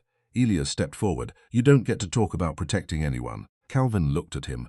You have no idea what I sacrificed. Elias laughed. You disappeared. I was hunted. You left me. I was trying to keep you alive. You let me believe you were dead, because if Malcolm knew you were my son, you would have been killed. Elias froze. What? Calvin looked at Malcolm. He knew. Amaris stared at her father. You knew, Elias. Expression changed. No, Lillian whispered. Yes. Amaris looked at Elias. Then her voice broke. If you're my brother. Elias stepped backward. No. Amaris shook her head. No, Calvin interrupted. That's the lie. Silence. He looked at Amaris. Ilias is not your brother. Amaris stared. What? Your mother had 3 children. Lillian closed her eyes. Calvin, it's time. Calvin looked at Amaris. You are not related to Elias. Amaris exhaled. She almost collapsed. Elias stared at him. Then who is my mother? Calvin looked at Lillian. Lillian whispered. Not me. Elias froze. Amaris stared. What? Lillian's eyes filled with tears. I raised him. But you weren't his mother. No. Calvin took a breath. Elias's biological mother was my first wife. Elias stared. What was her name? Celeste. Where is she? Calvin looked down. She died. When? 29 years ago. Elias swallowed. Then why did you give me to Lillian? Because Celeste left something behind. What a child! Elias's face changed. Me, yes. Calvin nodded. You were only 3 months old when Celeste died. Lillian whispered. I promised to raise you. Elias looked at her. You were the only mother I knew. I know. And you let me believe. I thought it was safer. Elias turned away. The room was drowning in secrets. Then Amaris noted something, a small photograph on the floor. She picked it up. It showed Celeste holding a baby. Beside her stood another woman. The woman looked exactly like Amaris. Amaris's heart stopped. Who is this? Calvin looked at the photograph. His face changed. Where did you find that? Who is she? Calvin took a step toward her. Give it to me. No. Amaris held it tighter. Who is she? Lillian looked at the photograph, then she began to cry. That's Naomi, Amaris stared. Her missing sister. But something was wrong. The woman in the photograph looked older, much older than 6. She looked about 20. Amaris's voice trembled. This photograph was taken when? 20 years ago, Calvin said. Amaris's eyes widened. If Naomi was 6 when she disappeared, she wasn't 6. Lillian shook her head. Naomi was 16. Amaris stared. What? Malcolm finally spoke. She wasn't your sister. Amaris turned. What? She was your cousin. Lillian stared at him. You're confusing her. Amaris looked between them. My cousin? Malcolm nodded. Your mother's sister's daughter. Lillian's eyes hardened. You're lying, Malcolm smiled. Ask yourself why she looks exactly like you. Amaris stared at the photograph. Same eyes, same smile, same cheekbones. She looked almost identical. Then Elias suddenly noticed something. Wait, he pointed at the photograph. Look at the necklace. Amaris zoomed in. A small silver pendant hung around the woman's neck. A crescent moon. Amaris touched her own necklace. She wore the same pendant. Her mother had given it to her when she was a child. She looked at Lillian. Why do we have the same necklace? Lillian's face went pale. Because, she stopped. Calvin stepped forward. Because your mother gave it to both of you. Amaris whispered. So Naomi is alive? Yes. Where? Calvin smiled. You've already met her. Amaris stared. What? Calvin looked toward the elevator. The doors opened. A woman stepped out, elegant, tall, beautiful. Her eyes met Amaris's. Amaris felt something inside her, recognized the face before her mind could. The woman smiled. Hello, little sister. Amaris's blood ran cold. Lillian covered her mouth. Naomi, the woman smiled. Hello, mother. Malcolm stepped backward. For the first time, genuine fear appeared on his face. Naomi walked toward Amaris. You've grown up beautifully. Amaris couldn't speak. Who are you? Naomi laughed softly. You know exactly who I am. She stopped inches away. I've been watching you for years. Amaris's heart pounded. Why?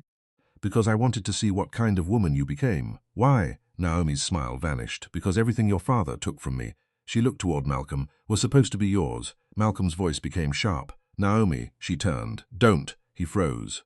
You stole my childhood. I protected you. You imprisoned me. I kept you alive. You made me believe my family abandoned me. You were safer that way. Naomi laughed bitterly. Safe? She looked at Amaris. Your father had me trained to become his successor. Amaris stared.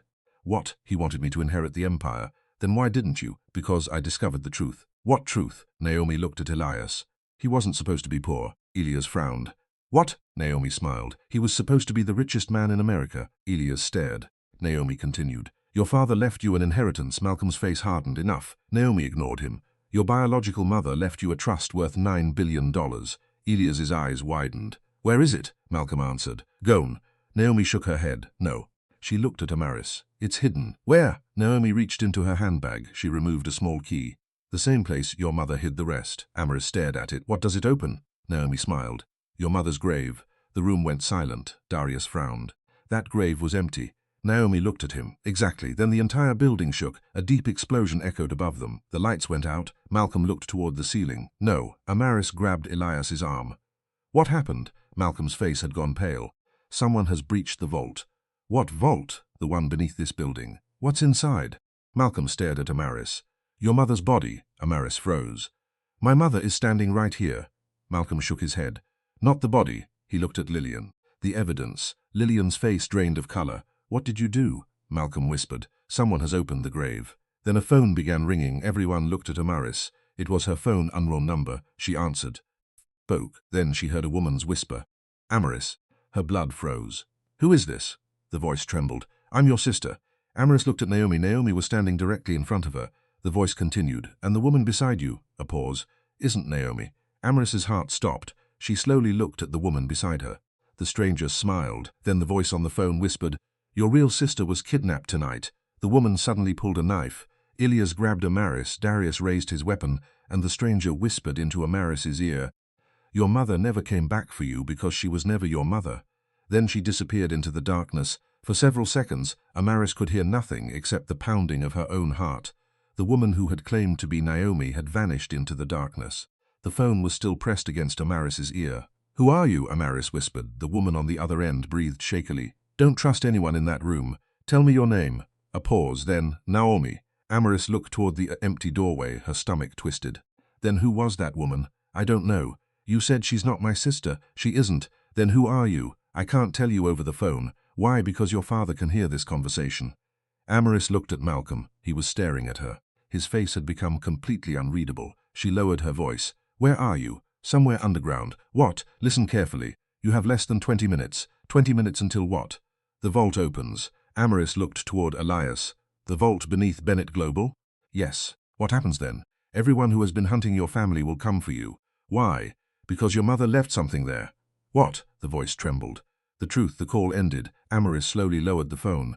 Elias stepped closer. Who was it? She said she was Naomi. His expression tightened. What did she say? That the woman who attacked us isn't my sister.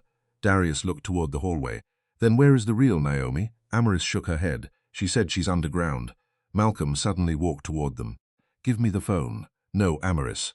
You've lied enough. His expression hardened. You don't understand the danger you're in. I understand more than I did yesterday. Then you should understand that Naomi cannot be trusted. Which Naomi? Malcolm said nothing. Amaris stepped closer. Tell me which one is real. I don't know. You don't know? No. For the first time, Malcolm looked genuinely uncertain, Elias noticed. That's the first honest thing you've said tonight. Malcolm ignored him. Darius, get Amaris out of this building. Darius looked at him. Why? Because the vault is compromised. What is inside? Malcolm's eyes darkened. Everything. A distant explosion shook the building again. Dust fell from the ceiling. Lillian grabbed Amaris. We need to go. Amaris looked at her mother. You're coming with me. Lillian nodded. Yes. Malcolm stepped forward. No. Amaris glared at him. You don't decide that anymore. She turned toward the elevator, but before anyone could move, every screen in the room came alive. A woman's face appeared, the real Naomi. She was sitting in a dark room. Her hands were tied. Her face was bruised. Amaris gasped. Naomi! The woman on the screen looked directly into the camera. Amaris, if you're seeing this, they have found the vault. A distorted voice came from somewhere behind her. You have 30 seconds. Naomi looked terrified. Your mother trusted the wrong person. Lillian stepped forward. Naomi! The screen flickered. Naomi continued. Amaris, listen to me. She swallowed. You have to find the blue room. What blue room? Amaris shouted. Naomi's eyes widened. Your mother's nursery. The screen went black. Amaris stared at it. My mother's nursery? Lillian suddenly covered her mouth. No. Amaris turned. What? Lillian whispered. The old house, the one we went to? Yes, there was no nursery. There was. Where? Lillian looked at Malcolm. He closed his eyes. Behind the wall, Amaris's heart raced. The hidden room. Malcolm nodded. Your mother built it before you were born. Ilias stepped closer. What is inside? Malcolm looked at him. The reason everyone has been lying. Darius checked his weapon. We don't have time. Then let's go. They moved toward the elevator. Suddenly Malcolm grabbed Amaris's wrist. She jerked away. Don't touch me. His eyes were full of desperation. If you go there, you may never come back. You've been saying that my whole life. I mean it this time. Why? Because the truth isn't just about money. What is it about? Malcolm looked at Lillian. Her Amaris turned toward her mother. What does he mean? Lillian's eyes filled with tears. I don't know, Malcolm whispered. Yes, you do. Lillian shook her head. Not anymore. The elevator doors opened. They entered. As the doors closed, Amaris noticed Malcolm didn't follow. Dad? He stood outside. For one moment, she saw the father she remembered. Tired, broken, afraid. Then the doors closed. The elevator began descending. Amaris turned to Lillian. Why did he stay? Lillian shook her head. I don't know. Elias looked at the floor indicator. We're not going up. Darius frowned. Where are we going? The display showed BIM 12. Amaris stared. That floor doesn't exist. The elevator stopped. The doors opened. A narrow corridor stretched ahead. Blue lights glowed along the walls. Elias looked at Amaris. The blue room. They walked forward. The corridor ended at a small white door. There was no handle. Amaris touched it. Nothing happened. Lillian stepped forward. Try your necklace. Amaris removed the crescent pendant. She pressed it against the door. Click, the door opened. Inside was a nursery. Amaris froze. The room looked untouched. A small white crib stood near the window. Tiny clothes hung in a closet. A wooden rocking horse sat beside a bookshelf. On the wall were photographs. Dozens of them. Amaris walked toward the first. Her mother was holding a newborn baby, not Amaris, a boy. She looked at the next photograph, the same boy, older, then another. He was 4, then 6, then 8, then 12. Amaris stared. Who is this? Lillian began crying. Julian, but Julian was supposed to be dead, yes. Lillian nodded. He wasn't. Elias stepped closer. That boy looks like me. Lillian looked at him. He should. Elias stared. What? Lillian whispered. He was your twin. Silence. Amaris looked at Elias. Your twin? Elias couldn't speak. Lillian continued. You were born together. Elias shook his head. No, your biological mother died giving birth. Elias looked at her. Then why didn't I know? Because Malcolm took you. Why? Because Julian was sick. What kind of sickness? A heart condition. Elias's face changed. He died. No. Lillian looked at the photographs. He survived. Amaris's heart pounded. Where is he? Lillian pointed toward the crib. There. Amaris looked down. Inside the crib was a small metal box. She lifted it. Inside were medical records. Elias took them. His eyes moved quickly. Then he stopped. What? He handed the papers to Amaris. The diagnosis was clear. Julian Monroe, critical cardiac condition. Then another document, and beneath it Donor, Elias Monroe. Amaris looked at Elias. You donated your heart? Elias's face went pale. I was 3, Lillian nodded. Your twin needed a transplant. Elias stared at her. You let them take my heart? No, she began crying. They didn't take your heart. Then what happened? You were never the donor. Who was? Lillian looked at Amaris. Your brother. Amaris froze. Julian? Yes, then how is Elias alive? Lillian whispered. Because the operation never happened. Elias stared at her. Why? Because Malcolm stopped it.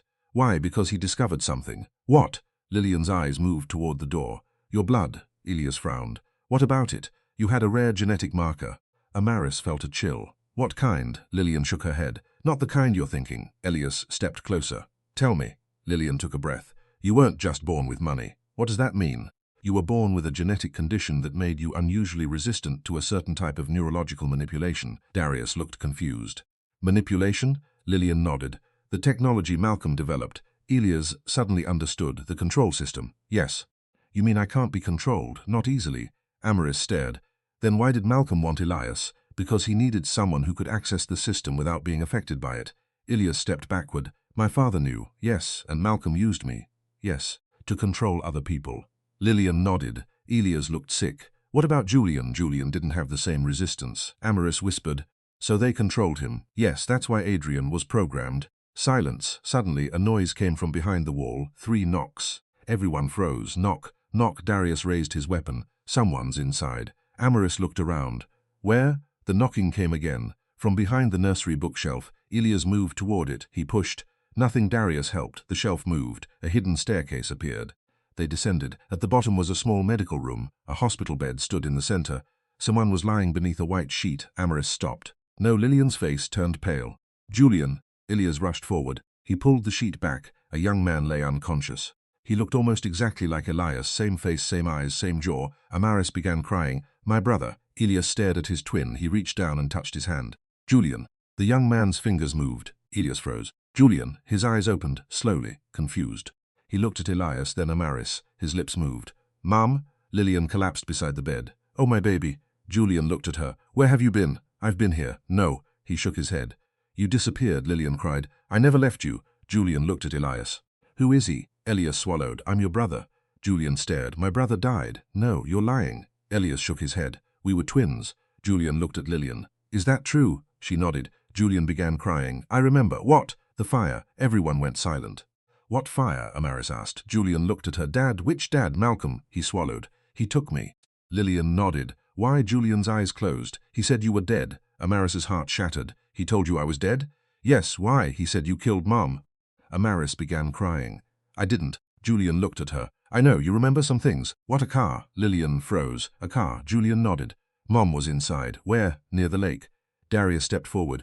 Do you remember who was driving? Julian's eyes widened. Yes. Who? He looked toward Malcolm. He was. Silence. Amaris felt dizzy. My father. Julian nodded. Malcolm was driving. Lillian covered her mouth. No. Julian continued. Mom was fighting with him. What were they saying? She said she had proof. Proof of what? I don't know. Julian's breathing became uneven. Then the car stopped. Where? At the bridge. Darius went pale. The bridge? Julian nodded. Malcolm opened the door. What happened? He pushed Mom. Amaris stopped breathing. He pushed her out. Julian nodded. She fell. Lillian began sobbing. Then he drove away. Julian looked at Amaris. I watched. How? I was hiding in the back seat. Everyone went silent. Darius whispered, You witnessed it. Julian nodded. But Malcolm found me. What did he do? He took me to the laboratory. Julian's eyes closed. He made me forget. Amaris felt rage rising. How machines? Elias clenched his fists. The control system. Julian nodded. They erased the memory. Amaris stared at him. Then how do you remember? Julian looked toward the ceiling. Because someone helped me. Who? He pointed toward the door. Everyone turned. A woman stood there, older, grey-haired, holding a small pistol. Amaris recognized her. Camille, her father's executive assistant.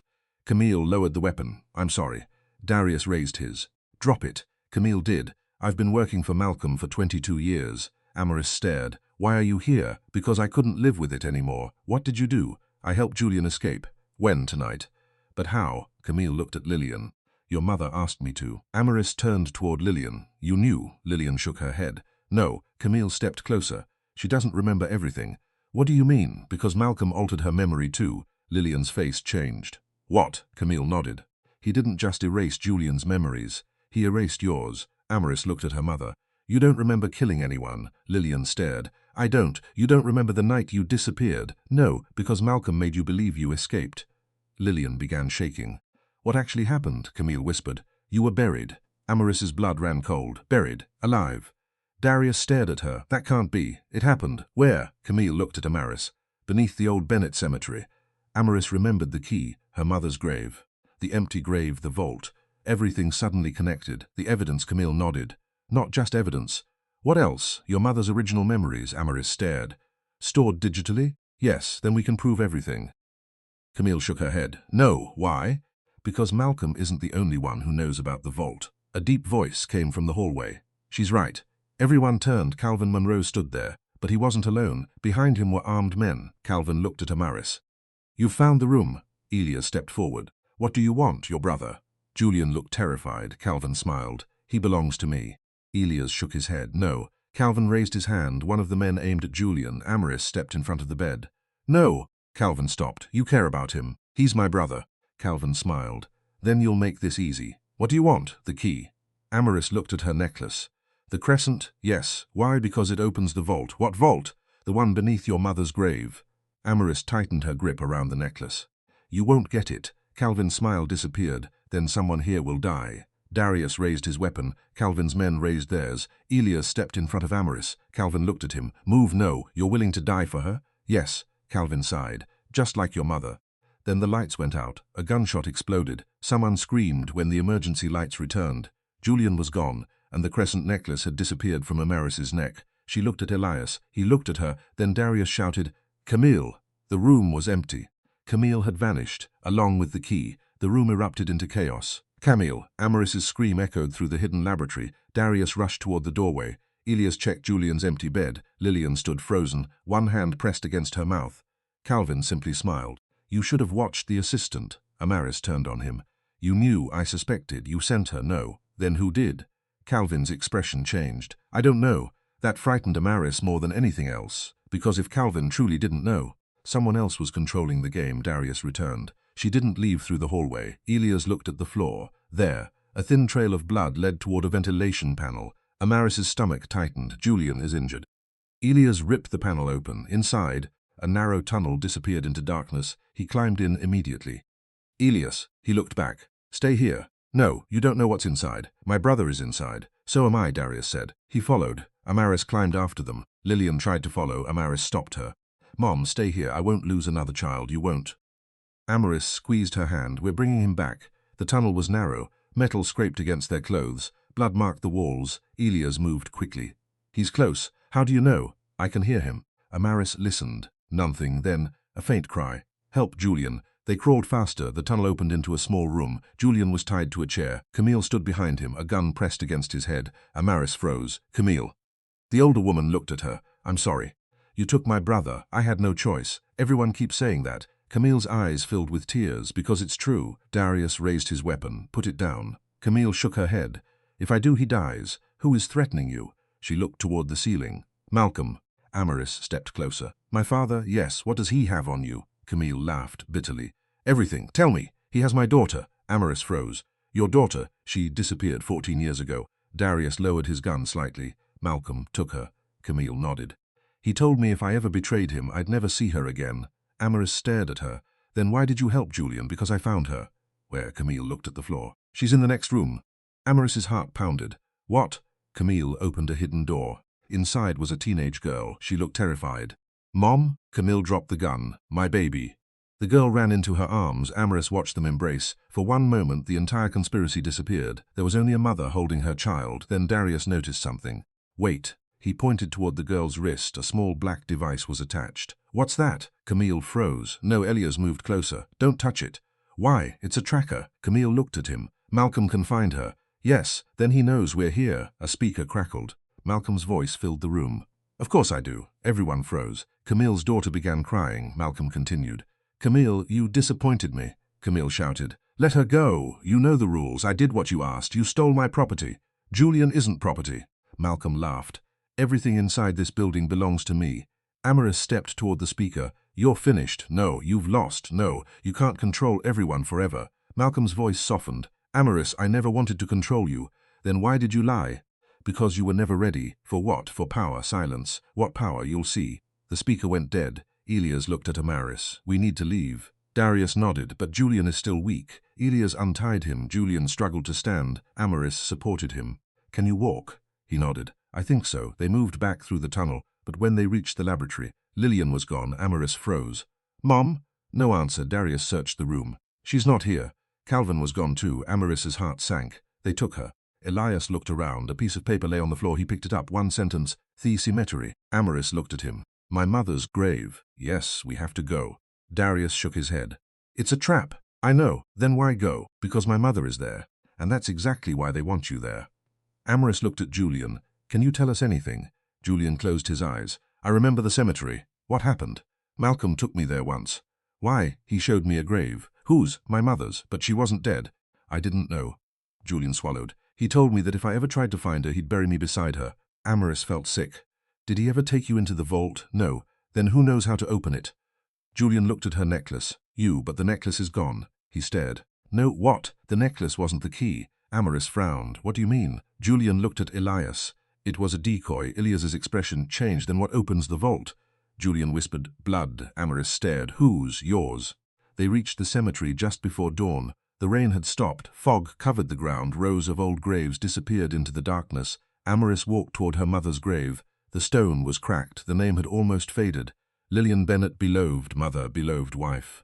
Amaris knelt. Her fingers touched the stone. I spent 18 years talking to this. Elias stood behind her. I know, you don't. I lost my mother too. She looked back. His eyes were wet. Then maybe you do. Julian stood beside Darius. He looked toward the woods. Someone is here. Everyone turned. Nothing then. A light appeared between the trees. A woman walked toward them. Camille. She was carrying the crescent necklace. Amaris stood. Where did you get that? Camille smiled. Your mother gave it to me. When? Tonight? Amaris stared. My mother is with Malcolm. No. Camille shook her head. She escaped. Where is she? Under the grave. Amaris's heart raced. How? Camille pointed at the stone. Move it. Darius and Elias pushed the grave marker aside. Beneath it was a metal door. Amaris touched it. Nothing. Camille took the necklace. It's not a key. She pressed it into Amaris's palm. Hold it. Amaris did. The metal door suddenly opened. A hidden staircase descended. Elias looked at her. You were the key. Amaris stepped down. The air smelled ancient. They reached a massive underground chamber. The walls were covered with screens. Files, photographs. Donned in the center, a glass chamber. Inside was a woman, Lillian, alive, but unconscious. Amaris screamed. Mom! She ran toward the glass. Elias stopped her. Wait. Amaris stared. Her mother was connected to dozens of wires. A machine blinked beside her. Darius examined it. She's being monitored. By who? The screen suddenly turned on. Malcolm appeared. Hello, Amaris. She turned toward the camera. Let her go. You've finally found the vault. Release her. I will. When? When you give me what belongs to me. What, the truth? Amaris frowned. What truth? Malcolm smiled. The truth about who you really are. She looked at Lillian. I'm her daughter. No. You said I wasn't. I said you weren't mine. You're not my father. Malcolm smiled. Biologically? No. Amaris felt cold. But I am the man who made you. What does that mean? You were created. Elias stepped forward. What? Malcolm continued. Your mother couldn't have children. Lillian's eyes opened inside the chamber. She looked terrified. Malcolm smiled. So we used genetic material. Amaris stared. Whose? Malcolm looked directly at Elias. His. Elias froze. No. Malcolm nodded. You are looking at your daughter. Silence. Amaris turned slowly toward Elias. He looked horrified. What? Malcolm's voice echoed through the chamber. Amaris was created using Elias's genetic material. Elias shook his head. That isn't possible. It is. Amaris backed away. No. Malcolm continued. She is not your sister. Elias stared at Amaris. She is your daughter. The world stopped. Amaris's legs nearly collapsed. What are you saying? Elias couldn't speak. Malcolm smiled. Now you understand why I kept you apart. Amaris shook her head. No. Elias finally spoke. That's impossible. Your blood was taken when you were a child. What? Your genetic marker made you valuable. Elias looked at Lillian. You knew. Lillian shook her head. I didn't, Malcolm continued. We created Amaris to be the perfect heir. Amaris stared at the screen. You created me? Yes. Why? Because your mother's bloodline was dying, and my father and Elias your genetic donor. Amaris felt sick. So he isn't my father, Malcolm smiled. No. Elias stared at Amaris, tears filled his eyes. I didn't know. She stepped backward. Don't come near me, Amaris, don't. He stopped, Malcolm laughed. You see? This is why love is dangerous. Amaris turned toward the chamber. Let my mother go. I will. Now. No, then what do you want? Malcolm's face became serious. I want you to come home. I won't. You will. Why? Because the vault contains the final document. What document? Malcolm smiled. Your mother's original will. Amaris frowned. What does it say? It names you as the sole heir to the Bennett Empire. She stared.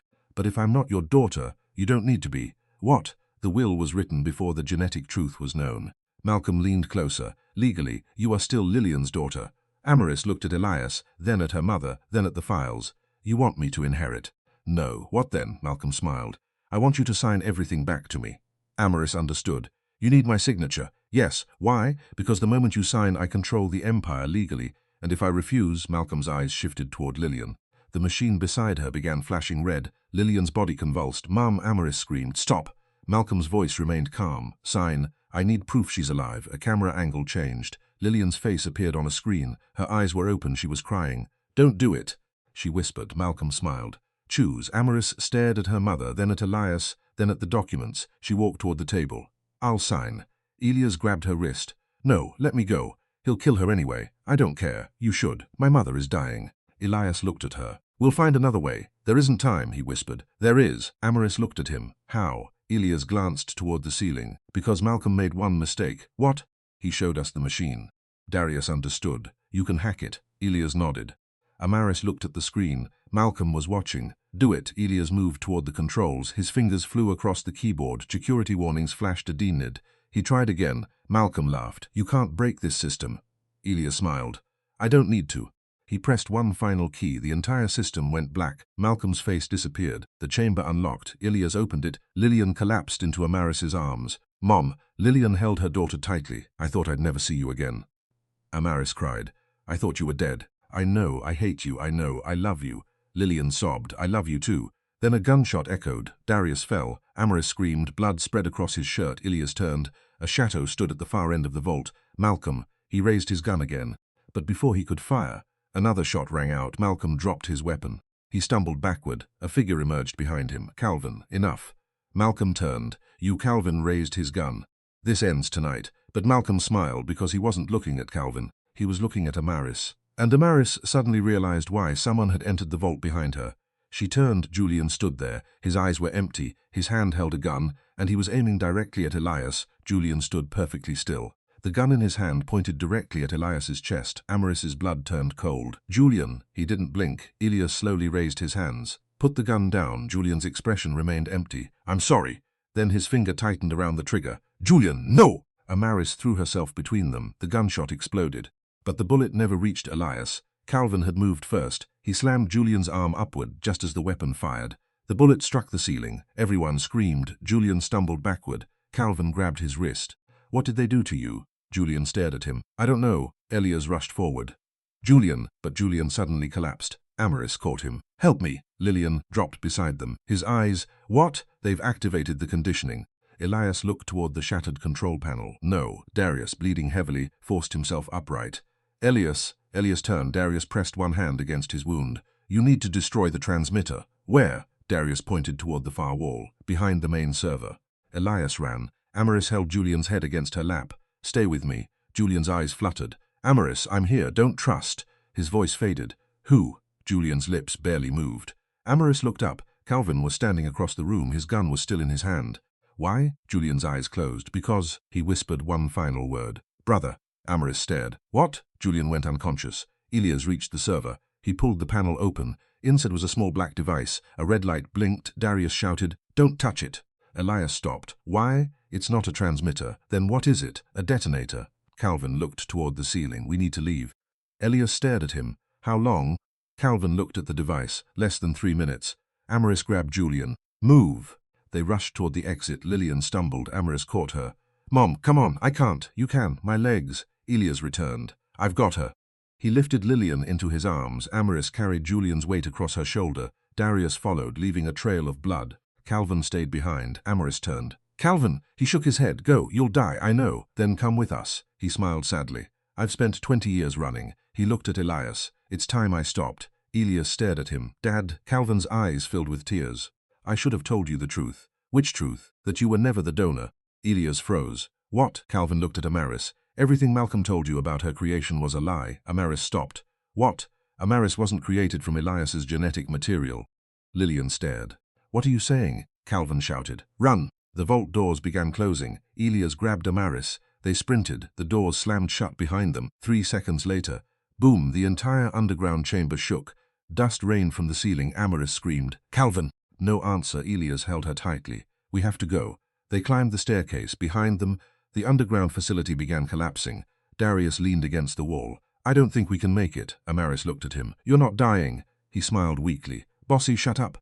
You've always been. Despite everything, she laughed. It was small, broken, but real. Elias looked at Darius's wound. We need a hospital. No hospitals. Why? They're compromised. Then where? Darius looked at Lillian. Your mother's old clinic. Amaris frowned. My mother had a clinic before Malcolm. Where, Savannah? Elias looked at her. We go now. They reached the surface. The sky was beginning to brighten. The city was waking. But Amaris felt like her entire world had died underground. She looked at Elias. Why did Malcolm lie about me? Because he wanted you to believe you were connected to him. But why? To control you. That's not enough. No. Elias stared at the burning entrance. There's something else. What? The documents. Which ones? The files Malcolm showed us. Amaris frowned. The genetic files, yes. What about them? I noticed something. What? The laboratory system identified you as Subject A17. Amaris's stomach tightened. So I was Subject A16. She stared. That means we weren't genetically related. Then why did Malcolm say we were? To make us afraid. Of what? Of each other. Amaris looked at him. But why? Elias hesitated. Because he knew we'd fall in love. Her heart stopped. You knew? I suspected. How? The first time I met you, Malcolm called me. What did he say? That I should stay away from you? Amaris's eyes widened. He knew. Yes, he knew we'd meet. Yes. Then maybe none of this was an accident. Elias looked at her. Maybe not. Behind them, the underground facility exploded again. A wave of heat rushed through the parking area. Amaris turned. The old building collapsed. She watched the entrance disappear. Then she whispered, Calvin. Elias said nothing. He looked devastated. Amaris reached for his hand. He held it. Neither spoke. They loaded Darius and Julian into the SUV. Lillian sat in the back. Amaris sat beside her. For the first time in 18 years, she was beside her mother. But instead of feeling safe, she felt terrified, because the woman she had spent her life mourning had returned with more questions than answers. The drive to Savannah took nearly 3 hours. No one slept. Julian remained unconscious. Darius's condition worsened. Lillian kept staring out the window. Finally, Amaris broke the silence. Mom, yes, tell me the truth. Lillian looked at her. About what? Everything. Lillian swallowed. I will. Who is my biological father? Silence. Elias looked toward the road. Lillian whispered. His name was Nathaniel Cross. Amaris frowned. Who? He was your father's closest friend. Malcolm? Yes. What happened to him? He died before you were born. How? Lillian looked down. Malcolm killed him. Amaris felt a chill. Why? Because Nathaniel discovered the experiment. What experiment? The inheritance project. Amaris shook her head. Explain. Lillian took a breath. Your grandfather wanted an heir who could survive the corporate war he knew was coming. So he had children? No. He created embryos. Amaris stared. Embryos, genetically selected. Elias's jaw tightened. That's why the subjects were numbered. Lillian nodded. You were a 17 and Elias a 16. Then Julian, BO3. Amaris looked at Julian. What does that mean? He wasn't your brother. But you called him your son. I raised him. Lillian's voice broke. I loved him. Amaris reached for her hand. Why did Malcolm lie? Because Julian's identity was useful. How? His DNA matched a deceased heir. Amaris frowned. Who's your grandfather's firstborn? Elias looked at her. Julian was a replacement. Yes, but why keep him alive? Because the legal system recognized his DNA. Amaris stared. That's why the inheritance documents worked. Yes, she looked toward Elias. And me, you were the real heir. Amaris's eyes widened. Why? Because your grandfather chose you. Before I was born, yes. Then Malcolm didn't create me. No, who did? Lillian looked at her. Your father Nathaniel? Yes. Amaris's heart pounded. He was my biological father, yes. Then why did I grow up believing Malcolm was my father? Because Malcolm killed Nathaniel and took me. Yes, Lillian's voice cracked. He told me if I exposed him, he'd kill you.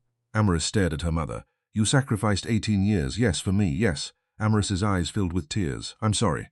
Lillian shook her head. No, you don't have to apologize. I hated you. You were supposed to. I thought you abandoned me. I know. I was wrong. Lillian reached out. Amaris leaned into her arms. For the first time since childhood, she allowed herself to be held by her mother.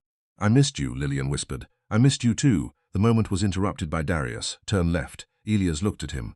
"The clinic?" "Yes." They turned onto a narrow road. A small building appeared beyond a line of trees. It looked abandoned. Darius nodded. "That's it." They carried him inside. Lillian immediately began treating his wound. She had hidden medical skills Amaris had never known about. "You were a doctor?"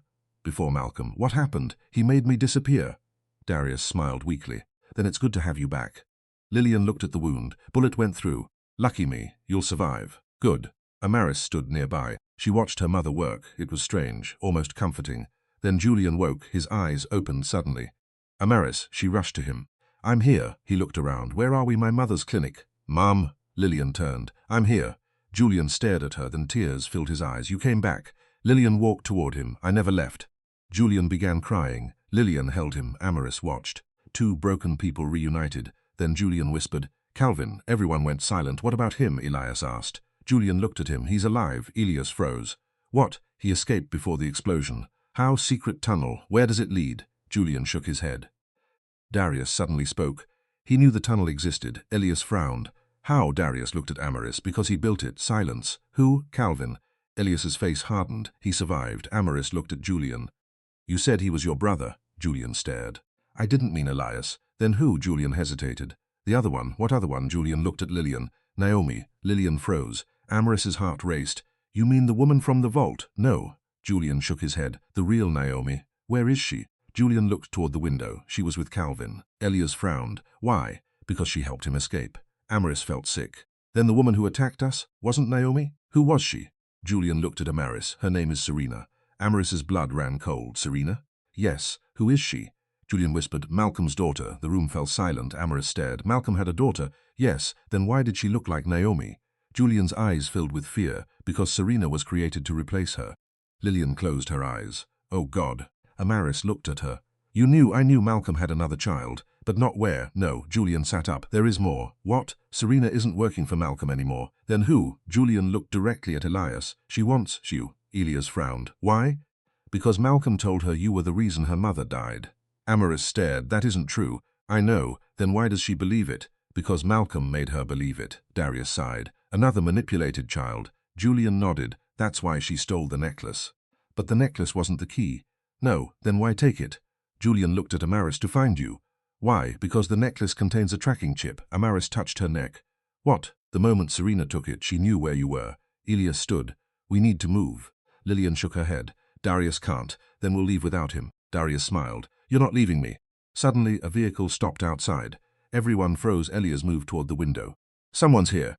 Amaris stepped beside him. A black SUV had stopped outside. No one got out. Then the driver's door opened. A woman stepped onto the road. Amaris recognized her immediately. Serena. She looked toward the clinic, then she raised a white flag hat.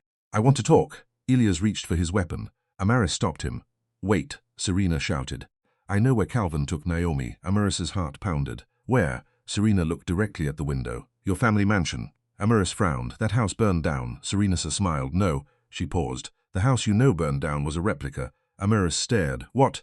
"The real Bennett mansion is underground." Elias looked at her. "Why?" Serena's expression became serious. "Because that's where Malcolm kept the original inheritance." Amaris stepped outside. Serena raised her hands. "Don't shoot. Where is my sister?" "Alive. Take me to her."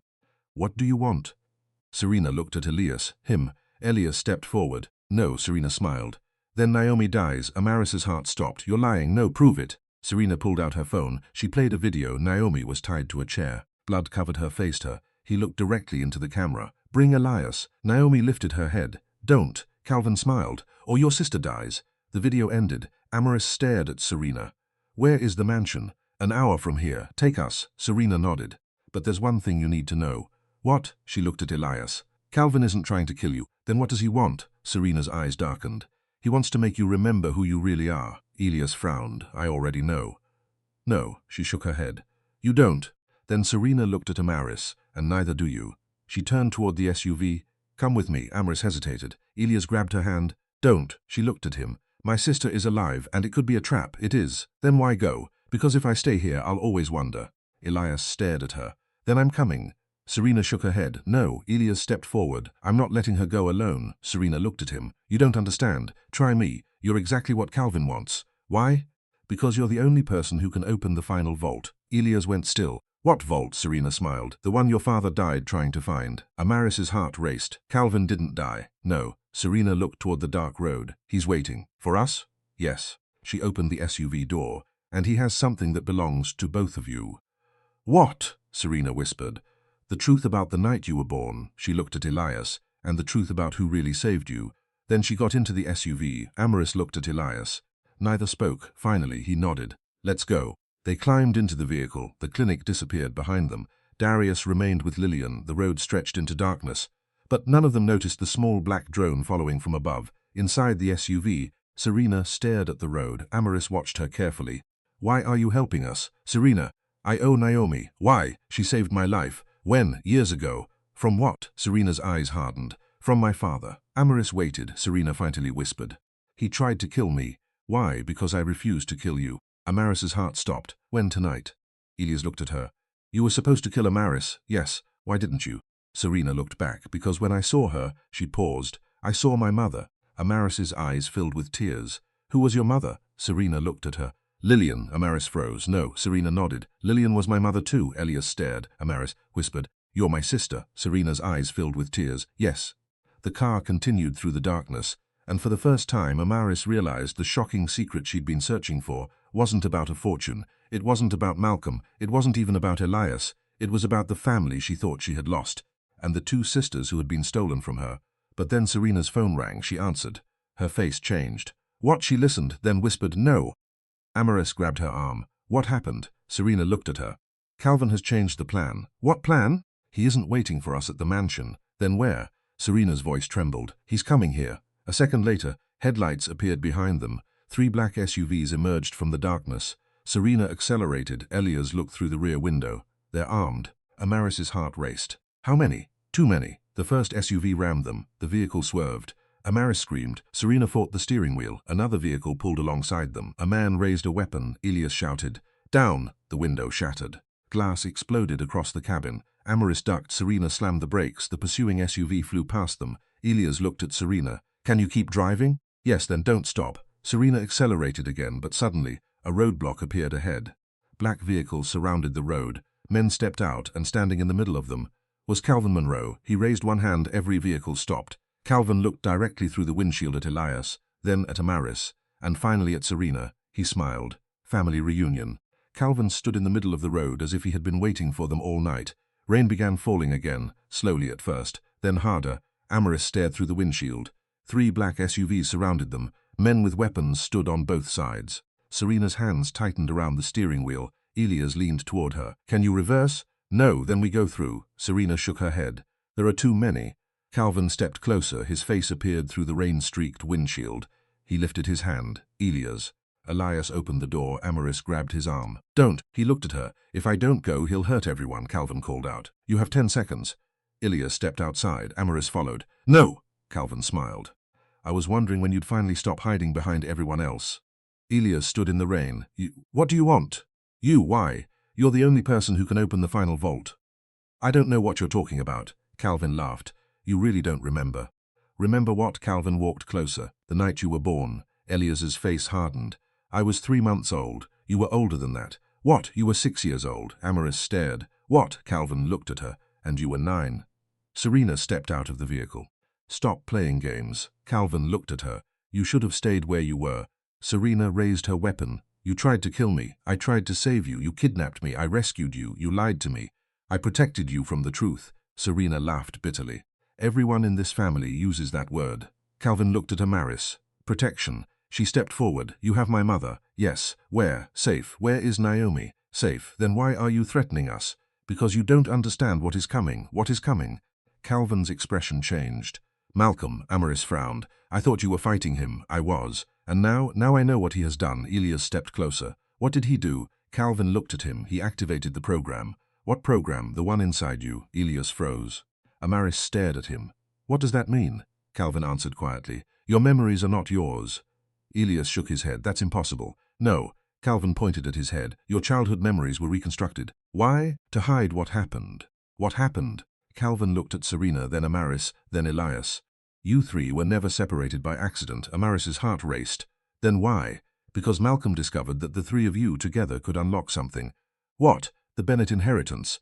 That doesn't explain anything. It will. Calvin stepped back. Get in the car. Ilias shook his head. No, Calvin looked at him. Then I will bring you there myself. Suddenly, one of the SUVs behind them exploded. Everyone turned, flames shot into the sky. Men screamed. Another explosion followed. Calvin ducked. Serena grabbed Amaris. Move! Ilias pulled them behind the vehicle. Gunfire erupted. Some was attacking Calvin's men. Calvin shouted, "Who is that?" A figure emerged from the smoke, black coat, black gloves hidden. He fired twice. 2 armed men dropped. Serena stared. That's not Malcolm. Ilias watched carefully. No. The figure removed his mask. Amaris gasped. Dad? Malcolm Bennett stood in the rain. Olive, blood ran from his forehead. He looked directly at Amaris. Get away from Calvin. Calvin raised his gun. You're finished. Malcolm smiled. You've been saying that for 20 years. He fired. Calvin ducked. Ilias pulled Amaris toward the woods. Run! They disappeared into the trees. Serena followed behind them. Malcolm and Calvin exchanged gunfire. Rain soaked the ground. Branches whipped across Amaris's face. She ran until her lungs burned. Ilias grabbed her hand. This way. They reached an abandoned stone building. Serena closed the door behind them. Everyone breathed heavily. Amaris looked at Elias. Where are we? Old Bennett property. Serena stared. How did you know? Ilias looked around. I've been here before. Amaris frowned. You said you didn't remember. I don't. Then how do you know? He looked at the wall. Because my body remembers. Serena slowly approached. There's something here. She touched the stone. A hidden panel opened. Inside was a small metal box. Amaris stared. What's that? Serena removed it. Your mother's. Inside was a USB drive, a photograph, and a letter. Amaris picked up the letter. Her name was written on it. Amaris. Her hands trembled. She opened it. My daughter, if you're reading this, I've failed to protect you. But please understand something. The man who raised you is not your father. The man who claims to know your future does not know your past. And the man you love may know more than he remembers. Amaris stopped. She looked at Elias. He stared back. The letter continued. There are 3 children. One was born to inherit. One was born to protect. One was born to destroy. You were the first. Ilias was the second. Serena was the third. But none of you were born to be weapons. You were born to be family. Amaris's eyes filled with tears. She continued reading. The final vault cannot be opened by wealth. It cannot be opened by power. It can only be opened by the 3 of you standing together. And when it opens, you will discover why Malcolm was willing to destroy everything. Amaris lowered the letter. Serena whispered, "What does it say?" Amaris handed it to her. Serena read. Her face changed. He was afraid of us. Ilias took the letter. There's more. At the bottom was a sentence. Do not trust Calvin. Ilias stared. He lied. Serena nodded. About what? Everything. Amaris's phone rang. New unknown number. She answered. A man's voice spoke. Did you find the letter? Amaris froze. Who is this? You already know. Calvin? No. The voice laughed. Your biological father. Amaris's heart stopped. Nathaniel? Ilias stared at her. The voice continued. Meet me at the old train station. Why? Because your mother lied about how I died. Amaris couldn't speak. I'm alive. The call ended. Serena stared at her. What did he say? Amaris whispered. My father is alive. Ilias looked stunned. Nathaniel Cross, yes. Serena shook her head. That can't be. Why? Because I met him. Amaris stared. When? Last year. Where? London. What did he look like? Serena's expression became distant. Older. Was he alone? No. Who was with him? Serena swallowed. Malcolm. Silence. Amaris's heart sank. My father is working with Malcolm? I don't know. Then we're going. Ilias nodded. No. Amaris looked at him. You can't stop me, I know. Then why say no? Because I think it's exactly what they want. Maybe. He stepped closer. But I won't let you walk into it alone. Their eyes met. For a moment the chaos around them disappeared. Ilias reached for her hand. She let him. I don't know what we are, she whispered. Neither do I. I thought you were my father. He smiled sadly. I'm glad I'm not. She laughed through her tears. So am I. Elias's eyes softened. I know one thing. What? I love you. Amaris stared at him. You shouldn't. I know. Everything is complicated. I know. You might lose me. I know. Then why? Because loving you was never the dangerous part. She looked at him. The dangerous part was believing we weren't allowed to. Amaris stepped closer. Their foreheads touched. Then they kissed, not desperately, not wildly, slowly, like 2 people who had survived too much to waste another second pretending. Serena looked away. Finally, they separated. Amaris laughed. You knew. Everyone knew. Ilias smiled. Then a gunshot shattered the window. Serena pushed them down. Someone followed us. Bullets tore through the wooden wall. Ilias grabbed the USB drive. Back door. They ran. Outside, several vehicles were approaching. Amaris recognized one. Malcolm's. She stopped. That's my father. Ilias grabbed her. Keep moving. No. What? He's not here to kill us. How do you know? Because he could have shot us already. They hid behind a stone wall. Malcolm stepped out of his vehicle. He looked toward the building. Amaris. She stepped out. Dad. Elias stared. Don't. Malcolm raised both hands. I came alone. Serena laughed. You never come alone. Malcolm looked at her. You should have died years ago. Serena's face hardened, and you should have been arrested. Malcolm looked at Amaris. I need to tell you something. You've had 18 years. I know. Then talk. He looked at Elias. Your father is alive. I know. Malcolm froze. How? Because he called me. Malcolm's face went pale. What did he say? That he wants to meet? Malcolm whispered. No. Amaris stepped closer. Why? Because Nathaniel isn't your father. She frowned. You said he was. I lied. Again. Yes. Then who is? Malcolm looked at Elias. The truth is, he stopped. A sniper rifle fired. Malcolm dropped. Amaris screamed. Dad. Elias grabbed her. Malcolm lay motionless, blood spread across his chest. Serena looked toward the trees. Sniper. Darius's voice suddenly came through Serena's phone. Get down. Amaris froze. Darius. Yes. Where are you? Behind you. She turned. Darius stood in the shadows, alive. His wound was bandaged. Amaris ran toward him. You're alive. He smiled, disappointed. She hugged him.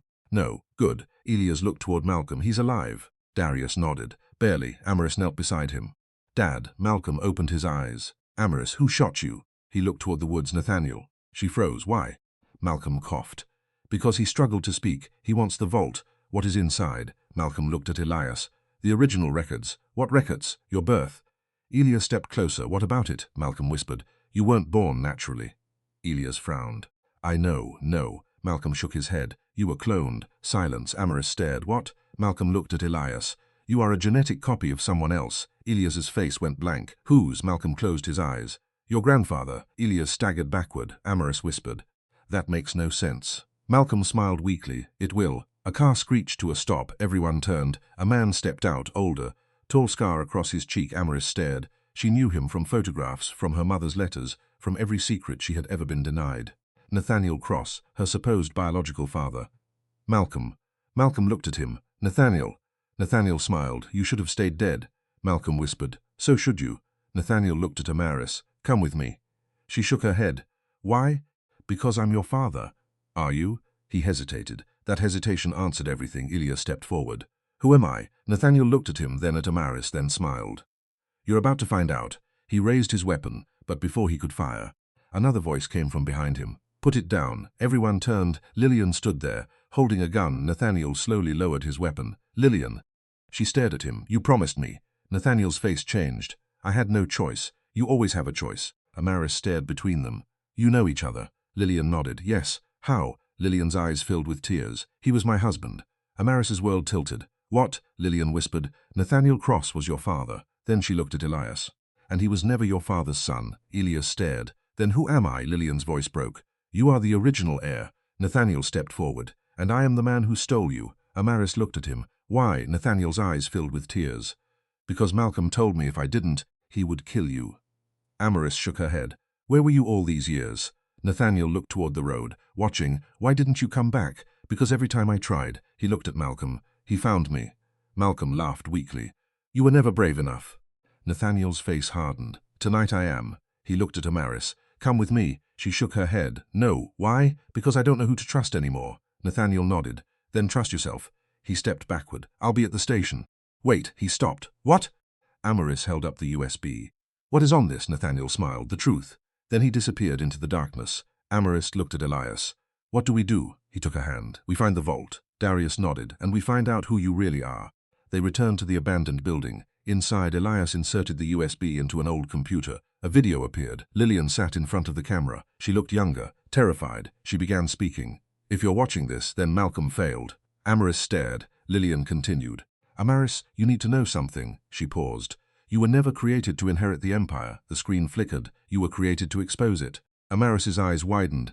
Your DNA contains the access code to every hidden account. Elias stared. That explains the vault. Lillian continued. But there's one final secret. She leaned toward the camera. Your biological father isn't Nathaniel. Amaris froze. The screen went black. Then a new video opened. A hospital room, a newborn baby, a doctor holding a file, the name on it. Amaris Bennett. Biological father. Amaris stopped breathing. Elias stared at the screen. Darius whispered no. Then the video ended. A message appeared. One of them is Liang, and beneath it, find the real father before midnight. Amaris looked at the clock at 11:17 p.m. She had less than an hour. The clock on the wall changed from 11:17 to 11:18. Amaris stared at the message glowing on the screen. Find the real father before midnight. Her breathing became shallow. Calvin, Nathaniel, Malcolm, 3 men, 3 different stories. And somehow, her entire life was hidden between their lies. Elias stood beside her. Don't panic, she looked at him. How am I supposed not to panic? I didn't say it would be easy. She pointed toward the screen. It says Calvin is my biological father. Elias nodded. But Nathaniel said he was, and Malcolm said neither was. Darius folded his arms. Which means somebody is lying. Amaris laughed bitterly. Somebody? She looked around the room. Everyone is lying. The old computer suddenly made a clicking sound. The screen went black. Then another file opened automatically. A recording. Calvin appeared. He was younger, maybe 30 years old, standing in a laboratory. Beside him was a pregnant Lillian. Amaris froze. Lillian looked terrified. Calvin spoke into the camera. Subject A17 will be transferred tonight. Lillian turned toward him. She isn't a subject. Calvin looked at her. She is the future. No. You know what happens if Malcolm gets her. He already has Elias. Calvin's face hardened. Elias is different. How? He was born naturally. Amaris looked at Elias. The recording continued. Calvin leaned closer to Lillian. You know the truth. I know nothing. You know who the father is. Lillian began crying. Please. Calvin's expression softened. You think I'm doing this because I hate you. I think you're doing it because you're afraid. Of Malcolm? Of what Amaris will become. Calvin looked at the pregnant woman. I'm afraid of what they'll make her become. The video ended. Amaris stared at the screen. That didn't prove anything. Darius nodded. But it proved Calvin was involved. Elias looked at the clock. 11:24. We have 36 minutes. To do what? Amaris asked. Find the vault. Darius looked at the USB. There's a location hidden inside the file. He opened the metadata. Coordinates appeared. Amaris recognized the location. The old Bennett mansion. Darius nodded. The underground one. Elias grabbed his jacket. Then that's where we're going. Amaris stopped him. Wait. What? She looked at the screen. There was another file. What file? The one before the video. She clicked it. A single image appeared. A newborn child. 2 bracelets lay beside the baby. One red, a 16, the other, a 17. Amaris's stomach dropped. Those are ours. Elias stared, but there should have been 3. Amaris looked at him. What? A18. Silence. Darius stepped closer. Another child? Elias nodded. If there were 3 subjects, he looked toward the door. Where is the third? The light suddenly went out. A voice whispered from the darkness. Right here. Amaris froze. A woman stepped into the emergency light. Naomi, the real Naomi. Her hands were free. Her face was bruised, but she was alive. Amaris rushed toward her. Naomi! Naomi hugged her tightly. I thought I lost you. You almost did. Where were you? With Calvin. Amaris pulled back. Why? Because he saved me. From Malcolm? Yes. Naomi looked toward Elias. You need to leave. Why? Because the vault isn't what you think. Darius frowned. What is it? Naomi swallowed. A laboratory. Amaris's heart sank. What kind? An experimental facility. What were they experimenting on? Naomi looked at Elias. People. Elias's face hardened. Who? Children. Amaris whispered. How many? Naomi shook her head. Hundreds. Silence. And the 3 of us. Naomi nodded. You were the successful ones. Elias stared. Successful at what? Memory. What? You could survive memory alteration. Amaris felt a chill. So Malcolm couldn't control us. He could. Naomi shook her head. But not completely. That explains everything. No. Naomi looked at her. It explains only the beginning. The clock showed 11:31. Amaris grabbed Naomi's hand. Come with us. I can't. Why? Because someone is waiting for me. Who? Naomi's face became pale. My brother. Who? Adrian. Elias froze. Adrian? Naomi nodded. The man you thought was your enemy. Amaris's heart raced. Adrian is your brother? Yes. Then why did he attack us? Because Malcolm convinced him that you killed me. Amaris closed her eyes. Another lie. Naomi nodded. He has been programmed to protect the vault. Darius checked his weapon. Then we should expect him. They left the building. The rain had stopped. The moon appeared between the clouds. The drive to the underground mansion was silent. At 11:42 they arrived. The property looked abandoned. Broken windows. Overgrown gardens, soplogged, stone walls. Amaris stepped out. This is where I grew up. Elias looked around. Something feels wrong. Naomi nodded. It does. They entered through the front door. The mansion was dark. Dust covered everything. Then a light came on. A young man stood at the end of the hall. Adrian. He looked directly at Naomi. Why did you come back? Naomi took a step forward. Because I remember. Adrian's face tightened. You shouldn't. I know the truth. You don't. You're my brother. He froze. Amaris whispered. Adrian. He looked at her. His expression changed. You. Amaris stepped forward. You don't have to fight us. Adrian raised his weapon. I don't have a choice. Naomi moved between them. Yes, you do. Adrian's hands trembled. They told me you were dead. They lied. They told me Amaris killed you. She didn't. Adrian looked at Amaris. I saw the footage, edited. I saw the blood. Fake. I saw her standing over you. Fake. Adrian's eyes filled with tears. How do I know? Naomi walked closer. Because you remember the wrong thing. He stared. What? You remember me dying? Yes. You remember Amaris holding the knife. Yes, but you don't remember what happened before. Adrian's face changed. What happened? You were the one holding the knife. Silence. Adrian dropped his weapon. Naomi embraced him. You were protecting me. He began crying. I thought I killed you. No. Why did Malcolm? Because he wanted you to hate Amaris. Adrian looked at Amaris. I'm sorry. She nodded. I know. Then the mansion shook. Dust fell from the ceiling. Darius looked upward. Someone is moving underground. Elias found a hidden staircase. They descended. At the bottom was a massive steel door. 3 biometric scanners were built into it. One for Amaris, one for Elias, one for Naomi. Naomi stared. It's the final vault. Amaris placed her hand on the scanner. Nothing. Elias tried. Nothing. Naomi touched hers. The door remained locked. Darius frowned. What's missing? Elias looked at the symbols. 3 subjects. We're 3. No. He pointed at the 4th symbol. Amaris stared. There are 4. Naomi's face went pale. The 4th child. Where is she? A voice came from behind them. You're looking at her. Everyone turned. Serena stood on the stairs. Amaris froze. You? Serena nodded. I told you I was your sister. Naomi stepped forward. You were A18. Serena smiled. Yes. Elias stared.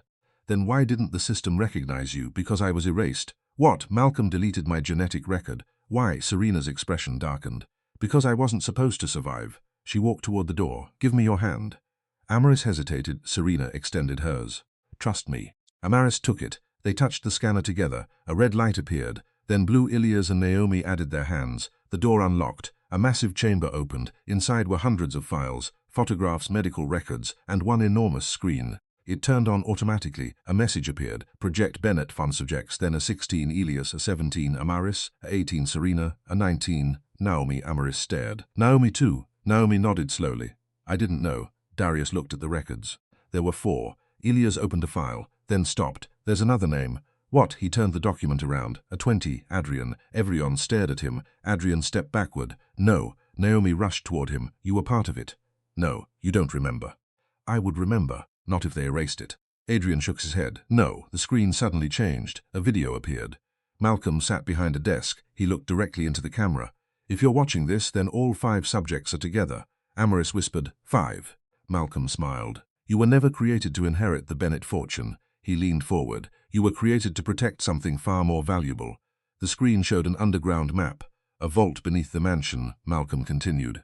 Inside this facility is the original Bennett archive. The screen displayed accounts, billions, hid corporations, government contracts, illegal experiments, blackmail files, everything. Amaris stared.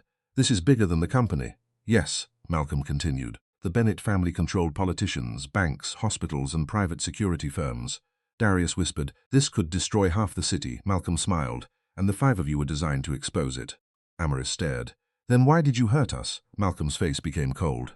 Because someone betrayed the project. The screen changed. A photograph appeared. Lillian, Nathaniel, Calvin, standing together. Then another photograph. A 4th man. Amaris didn't recognize him. Elias did. Grandfather. Malcolm's voice continued. Your grandfather ordered the project. Amaris looked at Elias. He created us. Yes. Why? To build a new dynasty. Then why expose it? Because Nathaniel discovered what the project really was. What? Malcolm's face darkened. Human experimentation. Silence. He wanted to destroy the entire archive. So you killed him. No. The screen flickered. I didn't. Amaris stared. Then who? A new video appeared. Nathaniel, alive, sitting in a car. He looked exhausted. He spoke directly into the camera. If you're watching this, Malcolm is probably blaming me.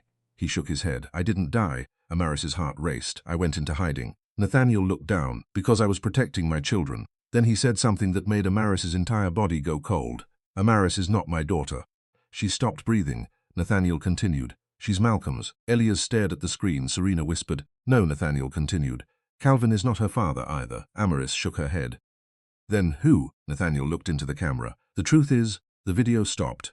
A countdown appeared. 0 hours, 14 minutes and 59 seconds. Darius frowned. What is that? Elias examined the system. It's a purge. What does that mean? The entire archive will be destroyed. Amaris looked at the clock. 11:45. We have 15 minutes. No. Elias shook his head. 14. Then another message appeared. Only one subject can stop the purge. Amaris stared. Which one? The screen displayed. A 17. Her heart stopped. Me. Elias grabbed her hand. We'll do it together. The system rejected him. A 17 only, Amaris stepped toward the console. A scanner opened. She placed her hand inside. A needle pierced her finger. Blood filled the chamber. The system activated. Beaton confirmed then. Welcome home, Amaris. The floor suddenly opened. A hidden elevator descended beneath them. Everyone looked down. At the bottom was another chamber, and inside it, a man was waiting. Amaris recognized him immediately. She had seen his face in every childhood photograph. The man she had been told was dead. The man whose name had haunted her entire life. Nathaniel Cross. He looked at her and smiled. My daughter. Amaris stepped backward. But you said. Nathaniel stood. I lied. He walked closer. Because if you knew who your real father was, he stopped. You would never have trusted me. Amaris's heart pounded. Who are you? Nathaniel's expression changed. I am not Nathaniel Cross. What? He removed a ring from his finger. The symbol matched the vault. My real name is. Before he could finish, the lights exploded. A gunshot rang out. Nathaniel fell. Amaris screamed, and from the darkness came Malcolm's voice. Now you finally know why I had to keep you away from him. The gunshot echoed through the underground chamber. Amaris screamed. The mysterious man, calling himself Nathaniel, collapsed beside the vault entrance. No! She ran toward him, but Elias caught her before she could reach the body. Wait! He's hurt! That's exactly what they want! Malcolm stepped from the shadows. His gun was still raised. His face was covered in blood. But he was smiling. Amaris stared at him. You shot him. Yes. Why? Because he was going to tell you the truth. You've lied to me my entire life. I lied because I loved you. Amaris laughed bitterly. You don't know what love is. Malcolm's expression cracked. You're wrong. No, she stepped toward him. Love doesn't erase memories. His eyes hardened. Sometimes it does. Love doesn't steal children. I saved you. Love doesn't turn people into experiments. Malcolm lowered his gun. I never wanted that. Then why did you allow it? Because I was trying to stop something worse. Elias stepped beside Amaris. What could possibly be worse? Malcolm looked at him. Your grandfather. Elias went silent. Malcolm pointed toward the underground chamber. He built all of this. Amaris looked around. The project? Yes. The children? Yes. The experiments? Yes. And you worked for him. I did. Why? Malcolm's eyes filled with something that looked like regret. Because I was 26 years old and believed I could change the world. He laughed quietly. I was wrong. Serena stepped forward. You killed people. I did. You destroyed families. Yes. You erased memories. Yes. Then why should we believe anything you say? Malcolm looked at her. You shouldn't. The answer stunned everyone. He continued. But you should believe the records. He pointed toward the central console.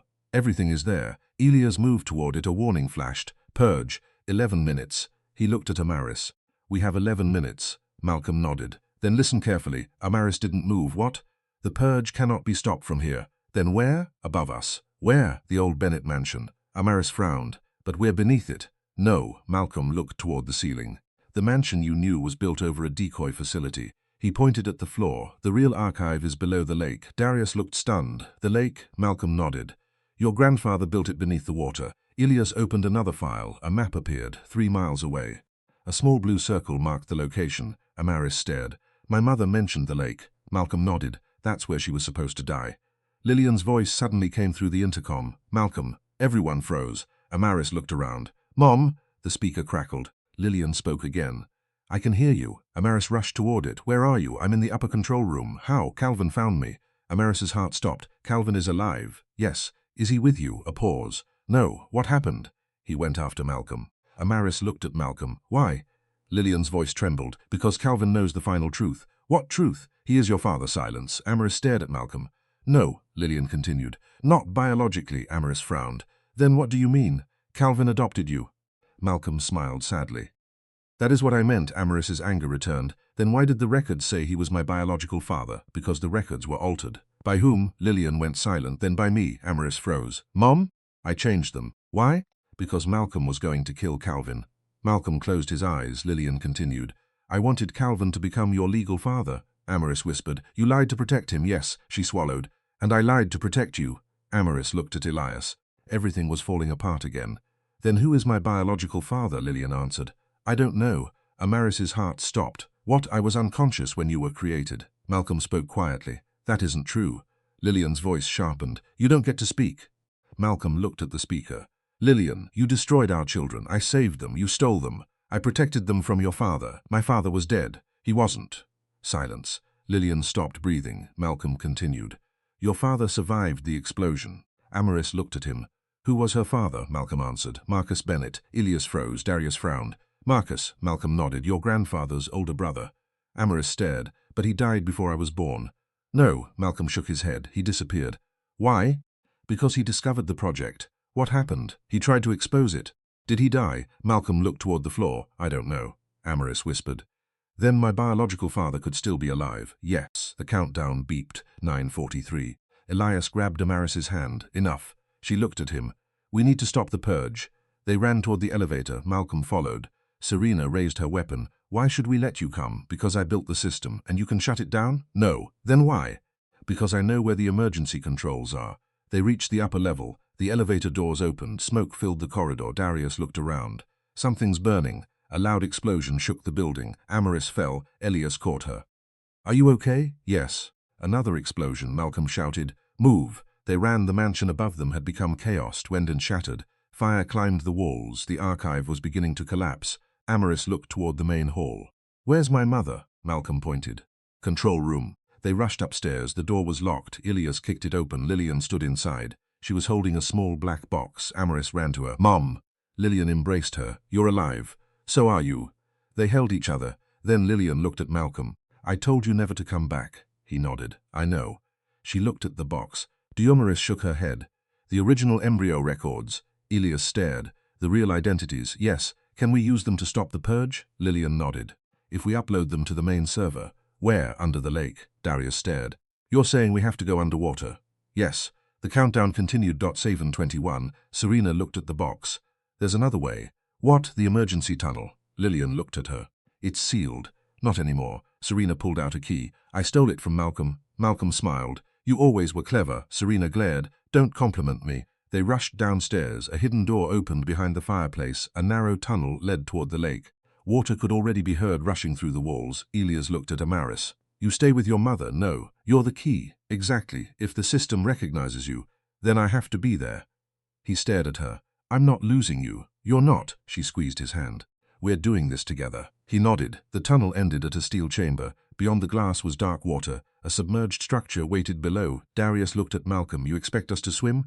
No. Malcolm opened a door. A small underwater transport capsule sat inside. Amaris climbed in. Lillian followed. Elias and Serena joined them. Darius stayed behind. You're not coming. I'll keep the entrance clear. Amaris looked at him. Be careful. He smiled. Always. The capsule descended. Darkness surrounded them. Amaris looked through the window. The underwater archive appeared. Huge, silent, almost like a buried city. Elias stared. How old is this? 25 years. Malcolm said. Amaris looked at him. You built this? Yes. For what? To protect the truth. The capsule docked. They entered. A massive circular room opened before them. At its center was a biometric console. Amaris stepped forward. The system recognized her. Subject A17, then required. Elias approached. Nothing. Serena tried. Nothing. Naomi stepped forward. Nothing. Adrian. Nothing. Amaris looked confused. Why isn't it working? Malcolm whispered. Because you're missing one. Missing who? The original. A door opened. Footsteps echoed. Everyone turned. An elderly black man entered. Grey hair, walking stick, sharp eyes. Amaris stared at him. She had seen that face in photographs, in old portraits, in her mother's memories. Grandfather? The man smiled. No. He removed his glasses. Your great-uncle. Marcus Bennett, the man everyone believed had died 25 years earlier. Lillian stepped backward. You. Marcus smiled. Hello, Lillian. You're alive, unfortunately. Malcolm raised his weapon. Marcus laughed. Still protecting them? Malcolm said nothing. Marcus looked at Amaris. So he stepped closer. My granddaughter. Amaris's voice trembled. Are you my father? Marcus smiled. No. Then who? He looked at Malcolm. Tell her. Malcolm shook his head. Marcus answered.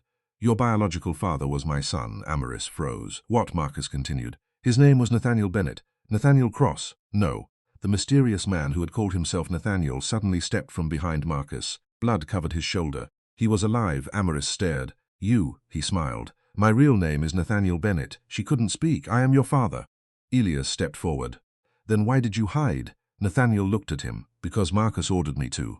Marcus's expression hardened. You were supposed to protect her. I did. You abandoned her. I stayed alive for her. Amaris looked between them. Why did everyone lie? Nathaniel looked at her. Because your grandfather wanted you dead. Why? Because you were the only person who could expose him. Marcus laughed. You still don't understand. He pointed toward the central console. The Bennett fortune was never money. The screens around them lit up. Millions of files appeared. Names of contracts, evidence, political records. Everything. Marcus continued. It was leverage, Amaris stared, and you wanted to control everyone. Yes, you created us, yes. Why? To create people who could access systems no ordinary person could. Elias looked at the records. You used children. Marcus shrugged. They were investments. Amaris's eyes filled with rage. They were children. Marcus looked at her. And you were the most successful. I'm not your creation. You are. No, Marcus smiled.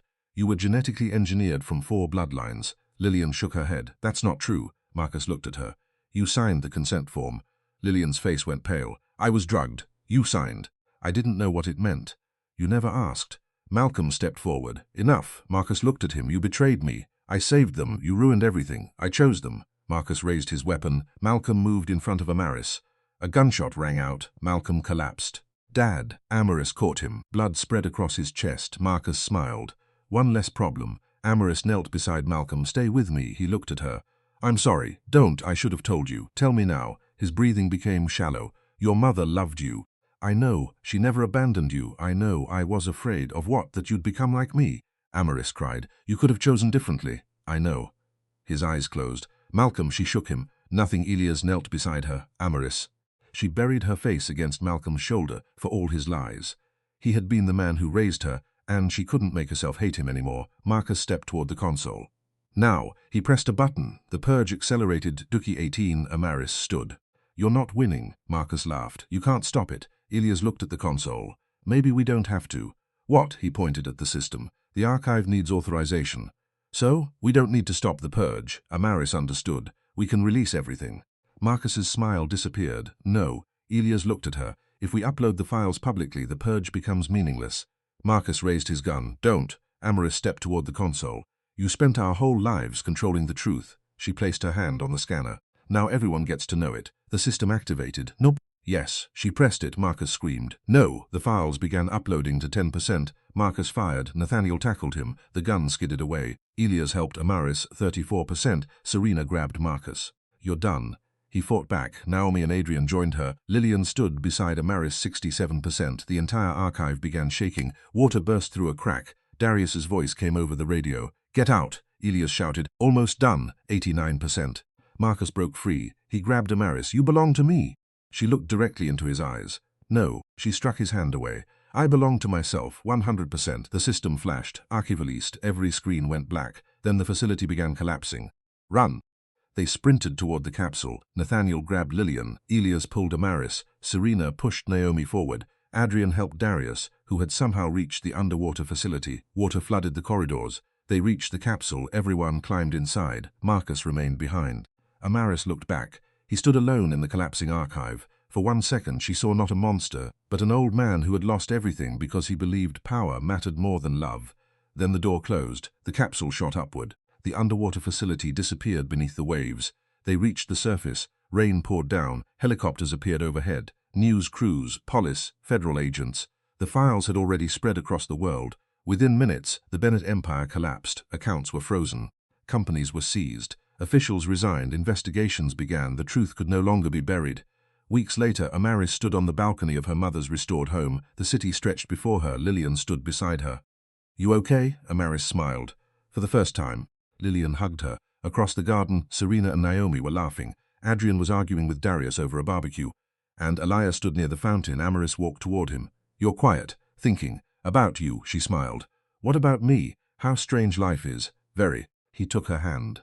I thought I'd never have a family. You do now, he smiled. Yes, she looked at him. Do you regret anything? He thought for a moment. Only that I met you so late. Amaris laughed. You were hiding, so were you. Fair. He reached into his pocket. Her smile disappeared. What is that? He held out a small box. Ilias, open it. She did. Inside was a simple ring, not the biggest diamond, not the most expensive, just beautiful. She looked at him. Is this what I think it is? He nodded. I spent my whole life being told what I was supposed to become. He took her hand. Then I met you. He dropped to one knee. And for the first time I knew what I wanted. Amaris covered her mouth. Elias, will you build a life with me? Tears filled her eyes. Yes. He slipped the ring onto her finger. She pulled him into her arms. Their kiss was gentle, certain, earned. Behind them, Lillian began crying. Serena shouted. Finally, everyone laughed. Months later, the Bennett Foundation was transformed. The fortune that had once been used to control people now funded hospitals, scholarships, women's shelters, and children's homes. Amaris became its chairwoman, not because she had inherited power, but because she had learned what power was supposed to do. Elias refused to become another billionaire hiding behind glass towers. Instead, he built a company centered on ethical technology. Serena became head of security. Naomi created a survivor support organization. Adrian went back to school. Darius became the family's unofficial guardian and professional troublemaker. And Lillian finally learned how to live without fear. One evening, Amaris returned to the lake, the same lake where so many secrets had been buried. Ilias joined her. "You thinking about the past?" "A little. You regret going there?" She shook her head. "No. Why? Because I found myself there." He took her hand. She looked across the water. "For years I thought being rich meant I had everything. And now I know." She looked at him. "Everything isn't what you own. What is it? Who stays when everything you own disappears?" Elias smiled. "And who stayed?" She squeezed his hand. "You." He kissed her forehead. "I always will." Behind them, the sun disappeared beneath the horizon. For the first time, there were no hidden cameras, no secret laboratories, no fake identities, no lies waiting in the dark. Only family, love, forgiveness, and a future they had chosen for themselves. Amaris looked at the ring on her finger. She had once helped a poor, mysterious man because she believed kindness didn't require a reason. She had no idea that the man she rescued would become the person who rescued her heart. And she certainly hadn't known that beneath his poverty was a secret capable of destroying an empire. But sometimes the greatest love stories don't begin with wealth. They begin with compassion. Sometimes the person you think has nothing is carrying a history powerful enough to change your entire life. And sometimes the greatest inheritance isn't money. It's the courage to break the cycle. Years later, on the morning of their wedding anniversary, Amaris woke to the sound of laughter downstairs. She walked into the kitchen. Elias stood there holding their little daughter. Lillian was preparing breakfast. Serena was arguing with Naomi over pancakes. Darius was stealing food. Amaris laughed. "This is chaos," Elias smiled. "Our kind of chaos." Their daughter reached for Amaris. "Mommy!" Amaris picked her up. She looked at Elias. "Do you ever think about where we started, every day, and where we ended?" He smiled. "We haven't ended." He kissed their daughter on the forehead. "We're just beginning." Amaris looked around the room. The family that had once been divided by lies was now gathered together. No secrets, no fear, no powerful man deciding their destiny. Just people who had survived, people who had forgiven, people who had chosen love. And that was the real ending, not a billionaire empire, not a hidden fortune, not revenge. Love, the kind that survived betrayal, the kind that survived fear, the kind that survived the truth. And as Amaris looked at the people she loved, she finally understood the greatest secret of all. She had never been created to inherit a fortune. She had been given a second chance to create a family. And this time, she chose it herself. Thank you, Proudly family, for joining us on this unforgettable journey. If this story touched your heart, please like, share, subscribe to Proudly Black Stories, and don't forget to tell us, which country are you watching from, and what time is it in your city? We'll see you in the next inspiring story. If you enjoy emotional billionaire and powerful human stories, to subscribe our new channel Black Humanity for more original stories.